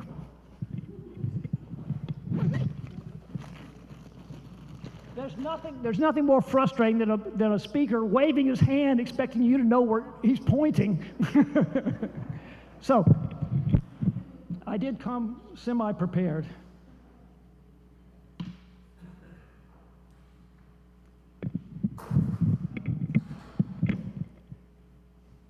So what you have here is in this swath of land between Baton Rouge and New Orleans. Well, here we go. Between Baton Rouge and Lafayette, there's this wide floodplain. Multiple rivers have flown across it, the Mississippi, the Atchafalaya, and Bayou Teche. Each of those has settlement along its banks in places that were on land made by the river. Next one. Since the arrival, before even the arrival of Europeans, Native Americans used this river. It was an important corridor of exchange. Trade goods went from the coast of Louisiana up to Minnesota and Wisconsin, and trade goods from those areas came down. This was an important corridor of transportation even in prehistoric times. Next one. When the French arrived, they decided they'd make their territorial claims based on the river. They claimed the whole Mississippi River basin. So they used the river as the basis for territorial control and dominion. And they assumed, as they arrived here, that they'd have more or less a steady climate. That climate was not changing. And they began to build a society based on that current climate.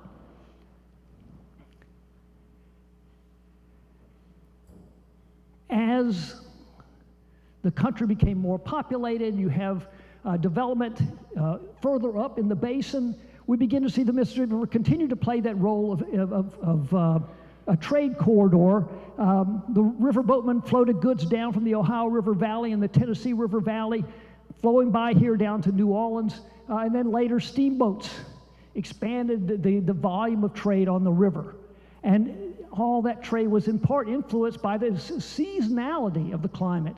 Spring floods, dry season. It was easier to take a steamboat back upriver during the dry season, much easier during the high river to float downstream. Next one. Of course, high river was a chronic problem at New Orleans. Regular flooding was ever-present threat during the spring. The same processes that built this floodplain were trying to build more land in New Orleans. Next one. And of course, on that floodplain, if you want a little closer look, you can look at my tie here. It's the same map. Agriculture found a place here. The French experimented with different crops, but eventually, after rice, sugarcane took hold, and this became a sugarcane country. Next one, please. Eventually, industry came here. So we've seen this massive sequence, this remarkable sequence of events in the last 300 years or plus along the river. So, next one, please. This is a story, though, of transformation of the river valley in two basic parts. One, adapting agriculture to this place, to a subtropical environment which was very foreign to the French. They didn't go through climate change, they went to a different climate, okay? And they had to adapt. This was very different for them. Then what we see here in more recent years, in the 20th century, we see another adaptation in a different climate. We're talking about political climate. What is the climate that allowed this transformation, encouraged the kind of development we've seen over the last century plus? Okay, next one. Now, as the river was building land, Native Americans, some of the earliest people living in South Louisiana, were a group called the Tchefuncte, Native Americans. They actually built land in the marshes. They followed the land as it was being built and extended out into the Gulf of Mexico in order to sustain their diets, which relied on creatures, some marine, some more brackish marsh creatures, but they actually built mounds. And you can see, particularly this one on the right here, Big Oak Islands and Pine Island, which are in New Orleans. Those were vast areas built on waste shells. They lived on top of a mound that was elevated like a small island in the marsh. So this was the first transformation. Next one. More recent transformation, now we're hearing news that these Indian mounds on the LSU campus are the oldest human-built structures in North America, dating possibly back 10,000 years or so. And that green dot is more or less where that is. But most of the subsequent development to the Tchefunctes, Native Americans built on areas that were elevated and not subject to flooding. Those Indian mounds, if you go to LSU, are on slightly higher ground. They're up on what we call the terrace. Next one. If you go up further upstream, these are the mounds at Poverty Point, about 3,000 years old, 3,500 years old. Another similar location, not on the Mississippi, but on Bayou Mason, and they also share this position near the river, but on higher ground. And next one. And then Cahokia, which is up the red dot up near across the river from St. Louis, was perhaps the biggest concentration of people in North America at about 1,500 years ago. They were largely displaced by climate change. They didn't disappear entirely. They didn't abandon the city entirely. But a large number of them migrated on. Drought and periodic flooding on a floodplain site caused this civilization to disperse. Next one.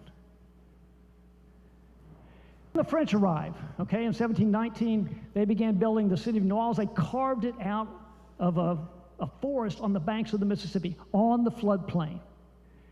They knew this was a floodplain. The various early accounts of French traveling up the Mississippi River talk about the flooding, how the water was running through the trees and the cane.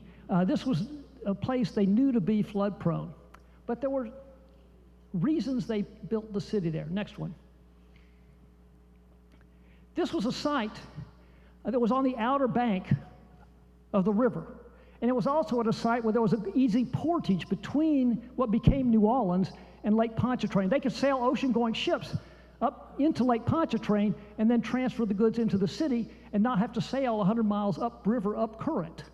So there was certain logic here. And on the outer bank, the river tends to be a little bit higher, and you also have, as mentioned earlier, a deeper channel for the boats. It's just an easier place to load and unload ships. So there was a geographic logic to building the city there. Next one. As time passed and more settlers arrived in New Orleans, we see a continuation of the tendency, the absolute obsession with building on the natural levee, the slightly higher ground. This is a map from the Historic New Orleans collection. You can see all the squares, the rectangles. These are houses, basically plantation homes, built close to the river on the highest ground. The ground from the river towards the back swamp slopes downward very, very gently.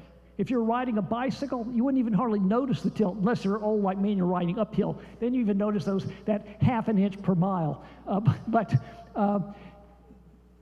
The settlement tended to be concentrated on the natural levee. Next one. All around the cities were cypress. And despite failed efforts to grow things like indigo and wheat in New Orleans, wheat certainly didn't work. The first commercial commodity to come out of colonial Louisiana was cypress.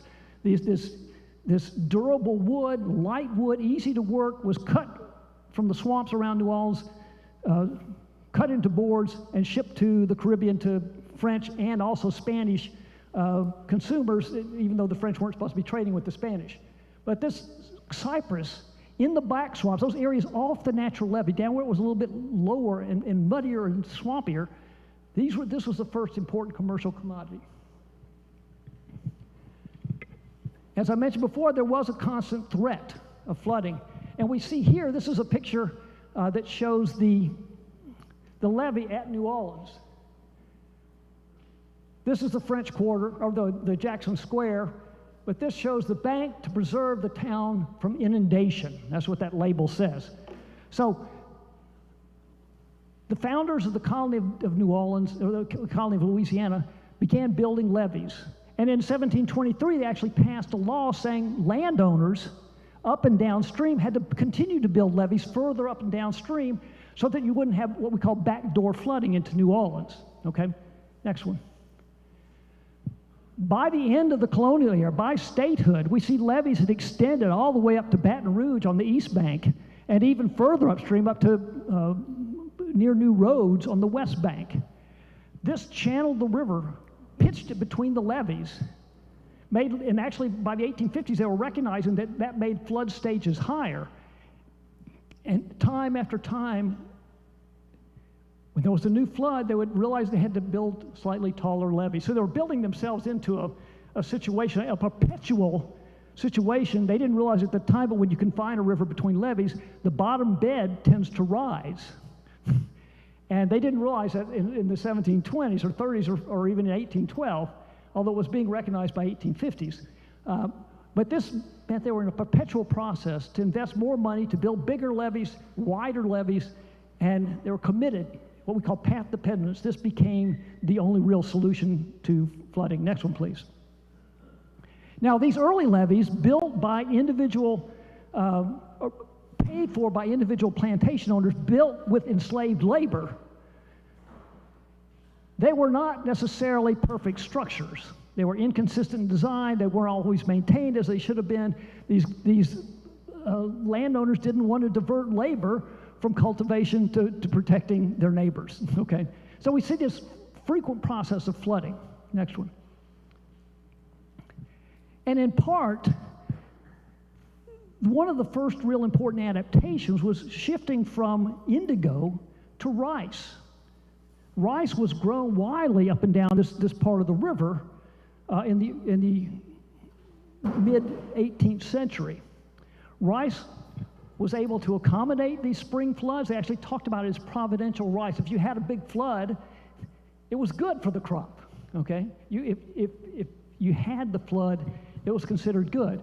So this was a water-dependent crop, and this was one adaptation people made to this strange environment, and that related to the process of acquiring labor from Africa. They actually, planters in Louisiana and elsewhere, in South Carolina in particular, sought slaves from particular parts of Africa that had knowledge of building sluices and structures that facilitated and enabled rice cultivation. They brought in the experts. They didn't call them the experts, but they brought in experts. They explicitly sought them. So this wasn't just, the slaves were not just providing labor. They were providing intellectual contributions to the creation of this plantation wealth. Next one, please. However, after the end of the Civil War, the levees were in bad condition, and we see we also had seen for more than half a century an expanding practice of sugarcane cultivation. Cane was really pushing the upper limits of the climate for growing cane. It wasn't the best suited crop. It requires dry footing, so it required good, dependable, secure levees, which weren't really available. But after the Civil War, the planters and politicians from Louisiana and Mississippi convinced Congress to spend money on building a more consistent and stronger levee system. Incidentally, they did this not for flood protection. They couldn't, the Congress couldn't, the congressional delegations from Louisiana and Mississippi couldn't convince Congress to pass it for flood protection for people who had recently rebelled, right? They couldn't get the government to spend money on levees to protect these planters. So they brought in a hydrologist who said, well, actually, a river confined between two levees will actually dig a deeper channel. It's good for commerce. It's good for interstate commerce.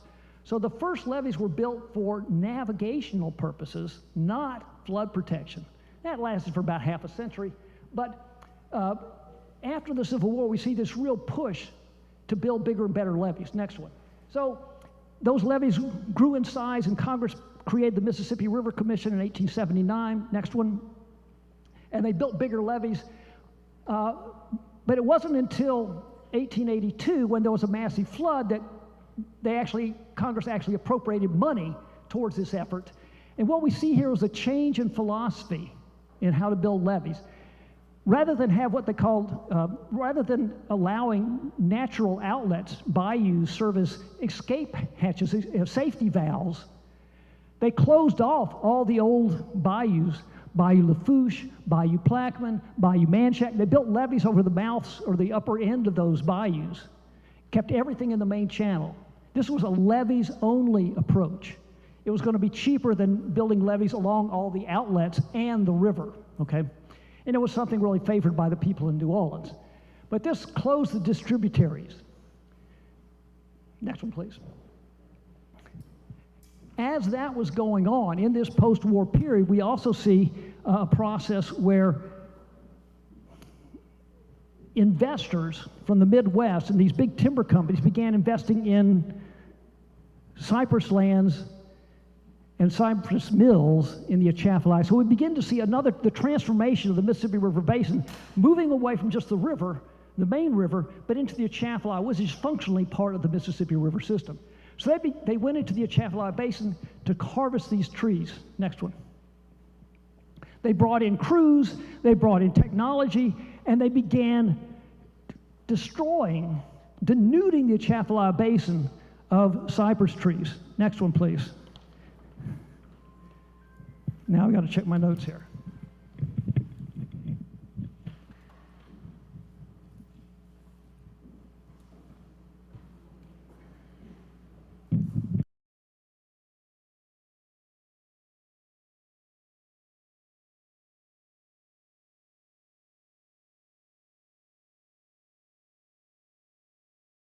To dry out so they would float.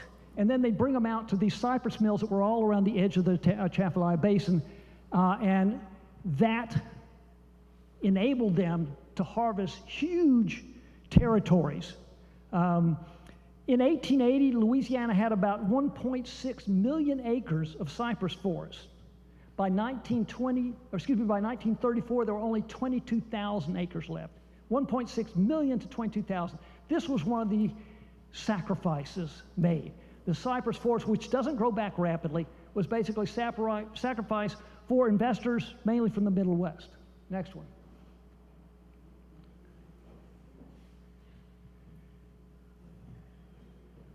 Oh, and by the way, in 1915, there were 150 cypress mills to indicate how fast this collapsed. By 1940, there were only 4 left, and the last one closed in 1956. And there's no cypress mills now. There's a few people that do sort of, they have portable cypress mills. They go around and cut what they call sinker cypress that they drag up from the bottom of the rivers and bays and stuff. But in the meantime, the Corps had made considerable progress on securing the levee system. And by 1926, the Mississippi River Commission announced that the levee system is now in condition to prevent the disastrous effects of flood. 1926. You know what happened the next year, don't you? This was the big flood, right? So we have this massive flood. Levees start breaking upstream in Arkansas and Mississippi, destroying hundreds of thousands of acres. There were 13 million acres were flooded. Some 246, which is probably a severe undercount, were killed.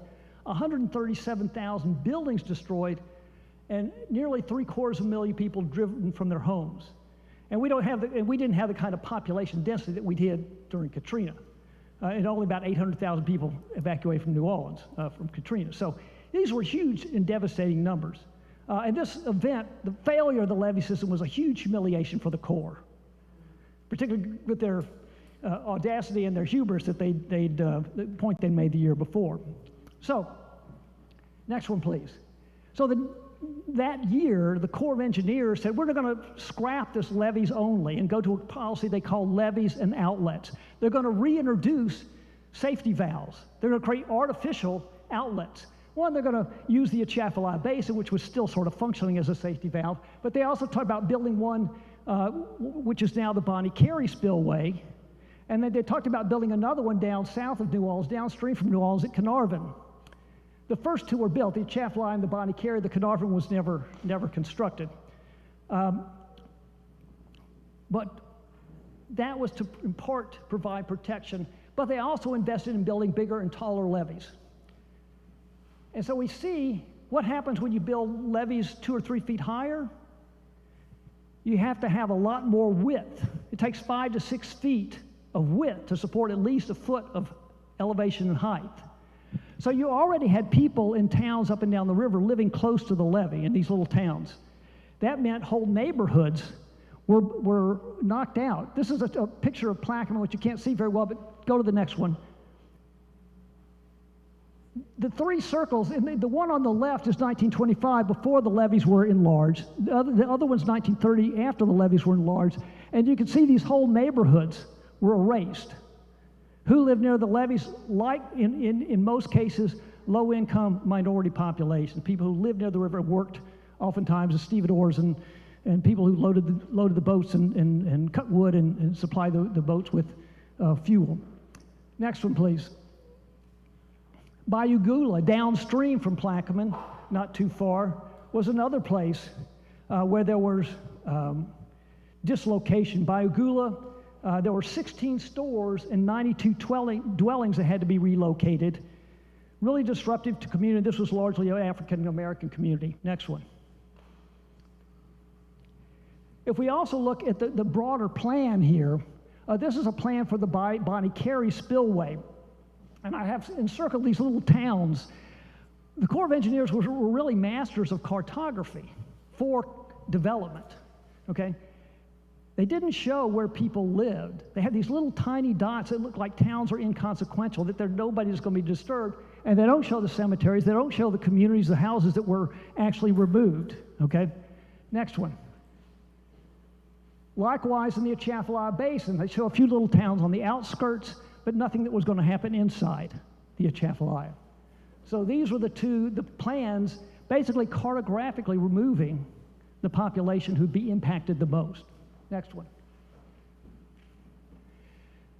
I've read the accounts of the various people who had their properties bought, and there was real opposition. There were people in the Atchafalaya Basin who fought back against this, but New Orleans wanted the Atchafalaya used as a spillway, as an outlet, a flood safety valve. They wanted it because it would take pressure off the levees at New Orleans, and they wouldn't have to build taller levees and displace urban population, which would be a lot more expensive. They wouldn't have to build higher docks to accommodate floodwaters. So they were really all in favor. The people in New Orleans were all in favor of diverting the risk down the Atchafalaya. The people who lived in the Atchafalaya, however, they protested, but they were fewer in number, had less political clout, and their concerns were overridden. And we see community after community disrupted. Next one, please. Some of the effects weren't immediate. This is a map that shows each of these little blue stars is a small fishing community, mostly people who lived in fishing boats, okay? This was taken, this is a map from 1920 that was done by Jim Delahousie. And notice Grand Lake. Grand Lake is kind of a place where the Atchafalaya River kind of expands and becomes this really slow-moving, almost imperceptibly moving body of water. Next one. And the people who lived in those towns were fishermen. They went out and caught fish, and live boats would come up from Morgan City and haul the boats to Morgan City, and they'd be sold in the markets in New Orleans. And by 1958, we begin to see the impacts of this transformation. More water, more sediment flowing into the Atchafalaya Basin. And when the river entered this lake, where there wasn't enough current to keep the sediment afloat, it settled out and built a big delta. So if you look just to the right of where it says Bynes Canal, that's the delta that filled in 3/4 at least of Grand Lake. It made it impossible to make a living fishing, and most of those people who lived in those fishing communities drug their boats out of the basin, outside the levees, and lived in houseboats on dry land. So this is another impact on society, a dislocation of these fishing communities and fishing families. Next one, please. Now, all while that was going on, I want to jump back in time just a little bit back to this part of the world. These are illustrations from my colleague Jay Edwards' book, Plantations by the River. And these are great illustrations, paintings that were done in the 19th century. And the circled areas show the mill. The mill was the industrial operation of every sugar plantation. In the early 19th century, almost every sugar plantation had a mill. And this is the grinding mill where they take the cane and run it between rollers to squeeze the juice out that's then made into raw brown sugar. Okay, and then it's sent off somewhere else to be granulized and made into white sugar. But this was an important part of every plantation. Next one, please. But with the advent of the 20th century, we begin to see a gradual progression of more and more mechanization. Less labor is needed. And one of the first things to begin to disappear from the sugarcane landscape were the sugarcane mills. These white dots, the hollow dots, show sugarcane mills that had closed closed since 1969, between 69 and 90. There were 300 mills operating in 1870. That was down to 275 by 1900.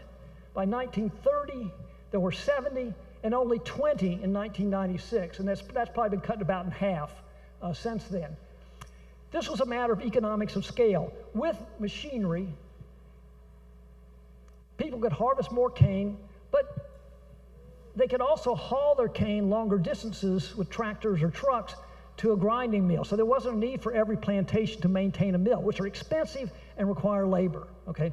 And it's land that you might be able to sell to this emerging petrochemical industry, right? Oftentimes these petrochemical plants bought the old industrial part of the plantation when it was no longer needed on the mill. So the decline of the mills was an opening in some ways for transfer of land to new economic activity. Next one, please. So we begin to see in the 20th century in particular this conversion, this secondary transition from agricultural dependence to a merging of agriculture and industry. And this picture on the right shows sugarcane key fields in the early part of the season with a petrochemical plant across from Baton Rouge a few years ago. Next one, please. And that transition, we see a reduction in acreage in sugarcane. Plants, of course, can absorb carbon. The plants that replaced them were not organic plants, but they were industrial plants, and they emit carbon gases. And the first of the real big plants to arrive in Louisiana was Standard Oil, which is now ExxonMobil. It started operation in Baton Rouge in 1909. It's not on the floodplain. It's up on the terrace north of Baton Rouge. Next one. But by 1930, we have two other new plants. What's used to be Shell, Norco, and then there was another refinery that went in, Pelican Refinery down at Chalmette. That's now another company. But we see the first of the plants all attached to places near the city where there was labor, okay? Despite the fact that all the trade literature, all the guidance for people investing in and building chemical plants was to stay away from people because because of explosions and noxious emissions, all these kind of things we're worried about today. They were advised not to locate near people because of these very same things that continue to be a problem today, okay?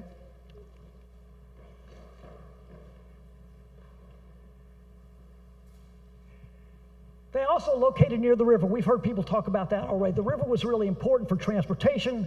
Sometimes raw materials came in, and in many cases, finished product went out. And the other thing the river did is it served as a transport for effluent, liquid waste. The Mississippi was seen as this ultimate,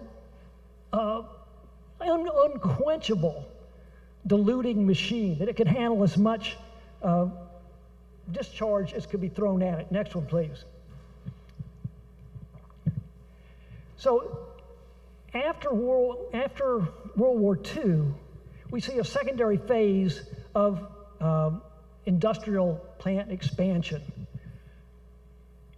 begun during World War II. There was a lot of federal dollars invested in expanding and enlarging plants, particularly Baton Rouge and other plants. But we see a shift from strictly in the urban areas near New Orleans, Norco, New Orleans, and Baton Rouge, and we see more and more plants going into rural areas.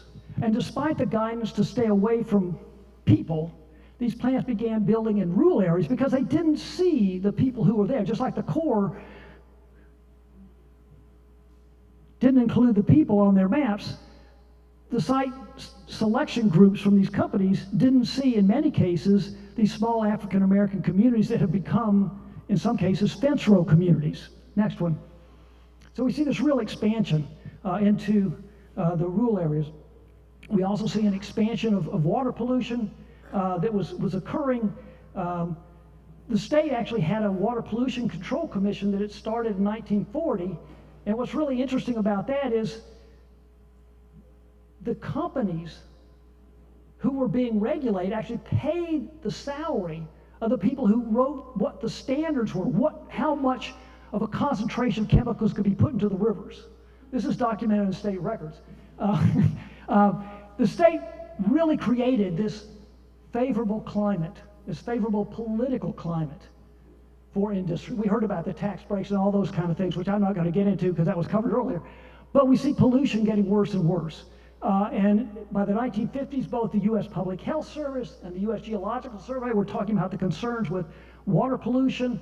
There had been a few steps taken to try to minimize discharges. You know, people were encouraged to discharge during high river stage, but that's only a few months of the year. And they didn't want to hold it back the rest of the year. But we see pollution rising in concern. Next one, please.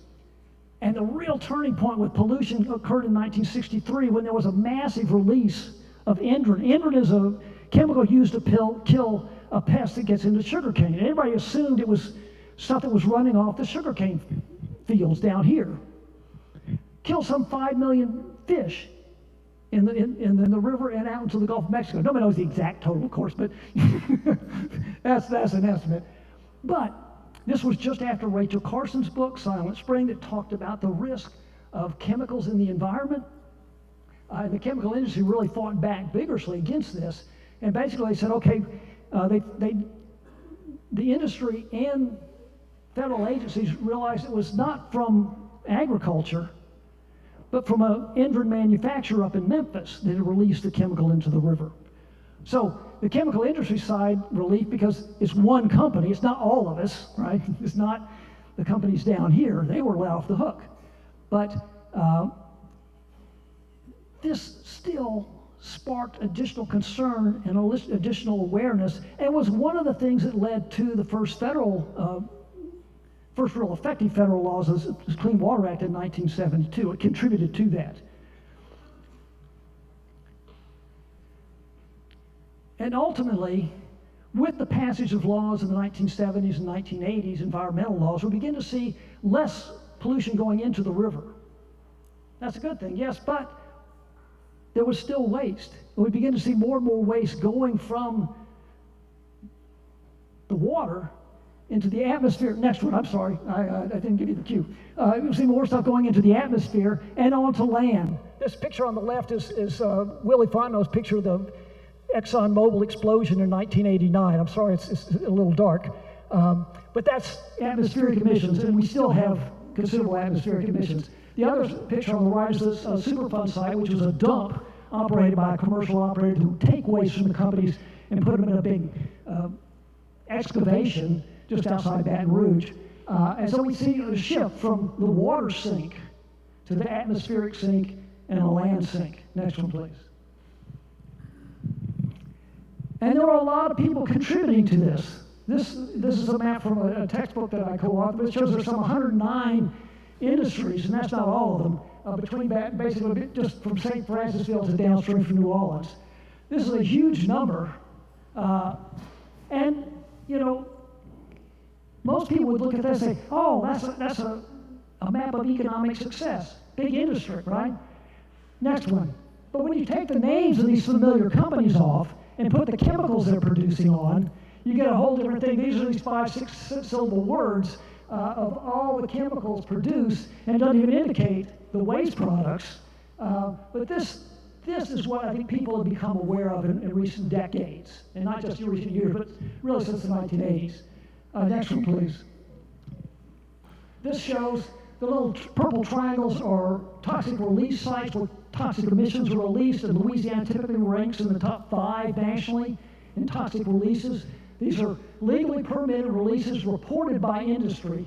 And then the green dots are the Superfund sites, the places where wastes were dumped over time and pose a particular threat. Now, this is the basic distribution, but what does that mean in terms of environmental justice concerns and its relationship to people? Next one, please. In the 1980s, we begin to see, this was the year the Superfund Act was passed, which began to regulate these old, forgotten dumps. And it was also a year when there was a big chemical disaster in Bhopal, India, okay? That heightened concern here, mainly because it was at the same time BASF, who's mentioned in this sign, the first sign declaring Cancer Alley, BASF was having labor problems, and they locked out their workers at their Geismar plant that made the same chemical that was accidentally released in Bhopal, okay? That's when local people began to get seriously concerned about toxic emissions. There had been a long-standing opinion in many places around the country, and in this part of the world as well, that, well, good jobs offset the risk. But in this instance, when they had temporary, unskilled, untrained workers operating the plant, there began to be a real concern among the local population. There was a really strong pushback against this notion of good jobs offset the risk. So this combination of factors of recent events and this labor struggle galvanized population, and we begin to see a real hardy environmental justice movement in Louisiana. It's really quite remarkable given the public support, at least political support, for big industry. Louisiana really had a pretty dramatic rise in environmental justice activity. And there's room for more growth, as we've heard today. How do we get people next to these plants? How has that happened? How has that happened geographically over time? Next one, please. This shows a little town of Redley in the circle there, which is just downstream from Plaquemine. It's one of these many, many little linear communities that were oftentimes developed after the Civil War.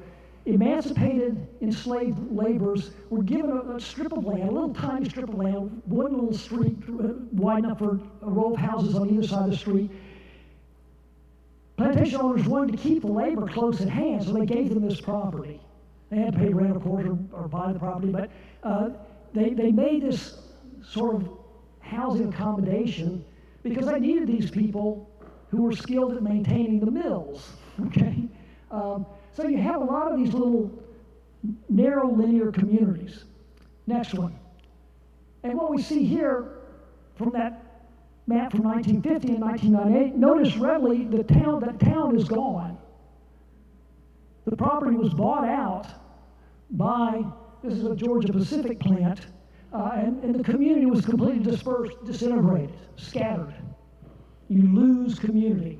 And some of the people earlier today were talking about one of the things that makes this place so important to them is the sense of community.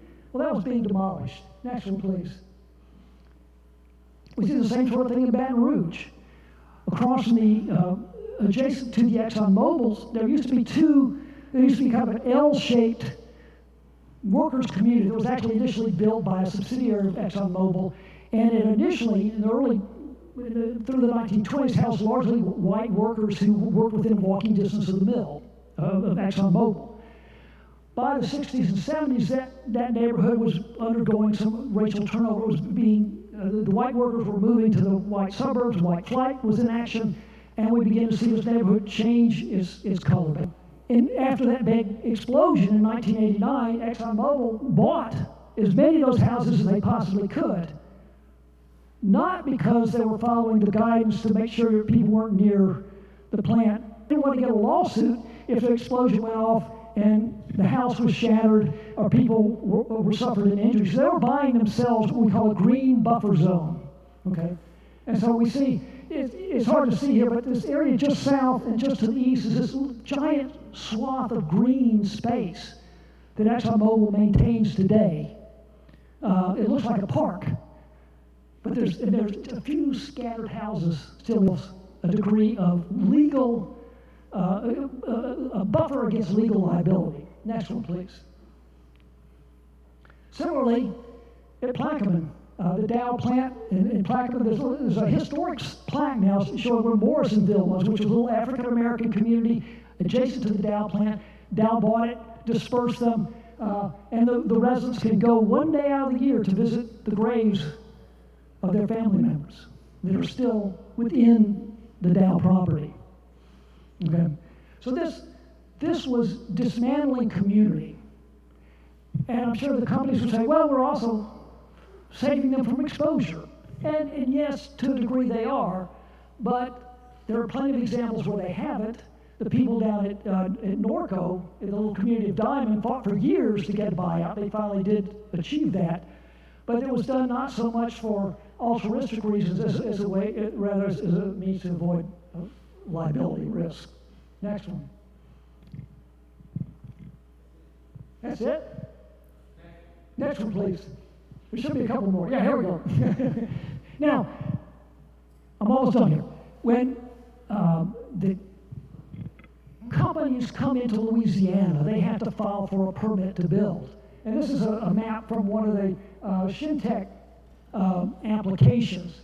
And you'll notice maybe a familiar cartographic technique. Where are the people here? Okay? One of our graduate students did this work, and I'm just cribbing his maps here. But they had to show a 1 mile buffer, and there's no people shown. What our student did is he re-emphasized where the people live. Next one, please. And you see not just, next one. You see not just, and here the reddish areas, the dark areas are where people live. And you see not just one plant, like it's there all by itself, but you see many plants with overlapping buffer zones, in many cases overlapping these neighborhoods. And this doesn't even show you where schools are, which sometimes fall within those buffers where kids spend a good chunk of the day. So we've seen this cartographic erasure of people as a fairly standard technique. Next one, please. One of the hardest things to do is to demonstrate convincingly that emissions cause a particular illness. We have the cancer registry here in Louisiana, which consistently finds that there is no relationship. Other scholars, toxicologists, others find otherwise. And this is a report that just came out in 2020 that did find that people who live in fence row communities for an extended period of time have a 30% higher risk of getting leukemia. Okay, this is, and they look not just at Louisiana but other places as well. So this is a sound bit of research, better than some that I've seen. We had a student at LSU who did some work that said it wasn't just exposure, but one of the other problems here in Louisiana is access to medical care. This student in the early 2000s found that Louisiana didn't necessarily have the highest rate of cancer mortality. Or excuse me, didn't have the highest rate of cancer, but we had a higher rate than most other places of cancer fatalities. And that was mainly due because people couldn't afford reasonable, decent medical care. So, next one, please. So what we've seen here is a valley fully transformed over the years. And when we tell the story, when other people tell the story of Louisiana, with the view of plantation owners, or from the view of the petrochemical industry, you can talk about a transformation of the Lower River as a tale of grand accomplishment, right? Adaptation to a new and unfamiliar climate. This ingenuity and adaptation. And ultimately, that brings economic prosperity. If you listen to the Corps of Engineers tell it, this is a tale of amazing engineering feats and the prevention of millions of dollars worth of flood damage with this levee system, which, by the way, is an additional subsidy for the planters and the chemical industries that no one ever factors in. But when we have a more complete accounting, not just of the obvious benefits to a few, we can see that this is a tale that has many facets of environmental damage, both in the Atchafalaya Basin, into the lands and waters of the river, to the atmosphere the residents breathe, and is a tale of displacement of poor and marginalized people to enable others to accumulate wealth. And as part of a wider story, this transformation has contributed to global warming. A climate of political permissiveness has allowed mineral extraction from beneath Louisiana and its processing along the lower Mississippi River. So even if we can clean up toxic pollution now, greenhouse gases will continue to spew into the atmosphere, and the process of global warming continues. And with global warming, we're already seeing increased flood risk in the Mississippi River Basin. The levees that stand out here were built to prevent a flood like 1927, not a flood that may come in 2027. And we've had more openings of the Bonnie Carey this century than we did in 70 years in the last century. So we're seeing bigger volumes of water, more extended periods of high water. We can expect more of that to continue, I think. So it's really a complex history, with cause perhaps for some celebration and likewise some commiseration. There have been many sacrifices made to transform the lower river. And places like the Whitney Plantation are helping us gain a fuller appreciation for this longer neglected side of the story. Thank you very much.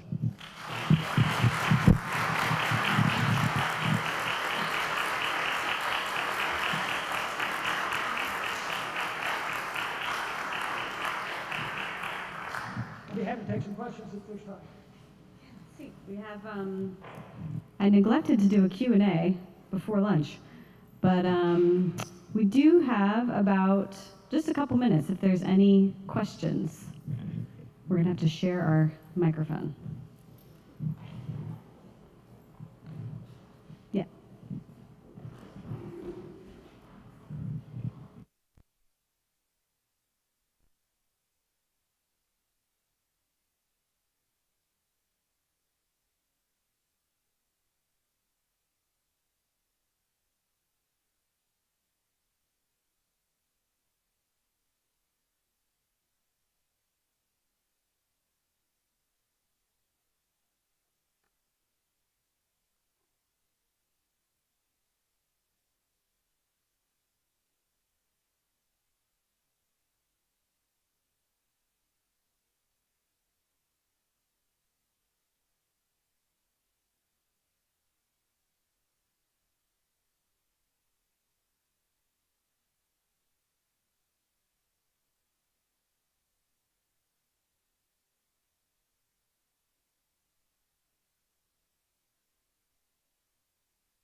to look like? Like if they were to put you on a panel and ask you that, what would either past things that they shouldn't have done or looking forward what they need to do to make it better for this community?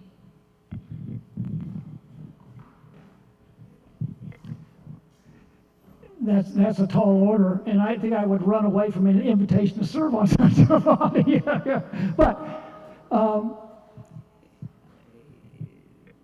I think in the long run, we need to stop thinking about how to raise the levees, which is the fundamental strategy, and building reservoirs to capture the river water upstream, and begin to think about how we reconfigure and make it safe to live here without the levees. And that's gets into some of the thinking that coming out of Europe on Make Room for the River, where you begin to open up. You don't necessarily have to eliminate all levees, but it's not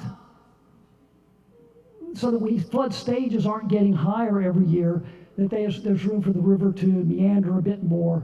And I think that can be done relatively easily, and it wouldn't require this massive ongoing reinvestment in raising the levees.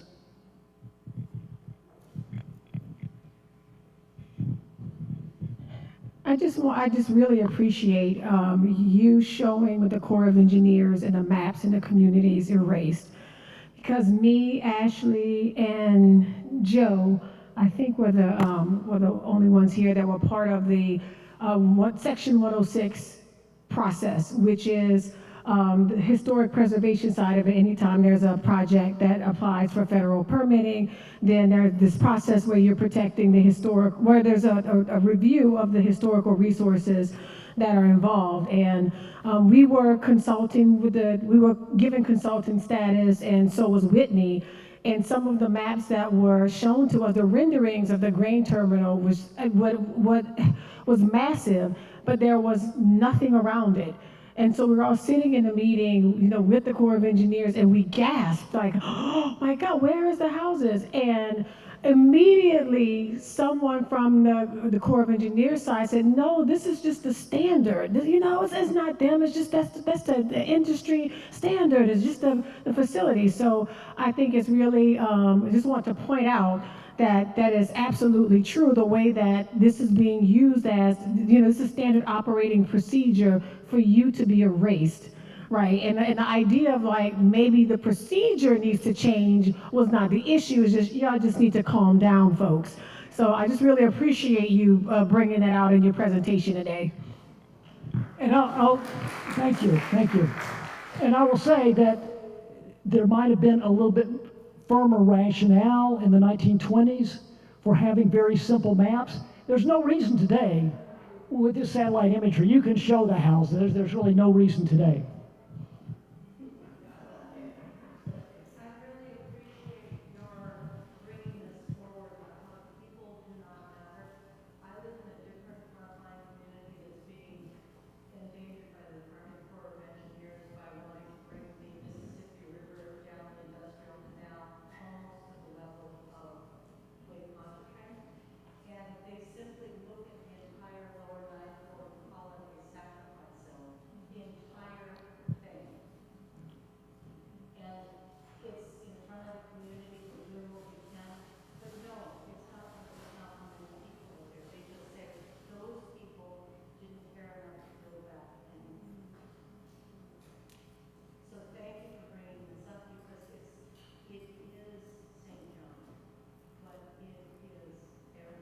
Yeah, it certainly goes beyond St. John. Yeah, absolutely.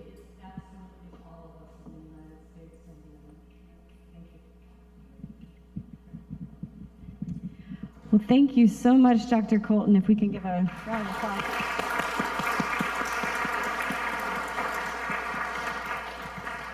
And I want to thank you all so much for coming here today and sticking out for 4 whole hours. I thought, who's going to stay here for 4 hours with me? But you all did it.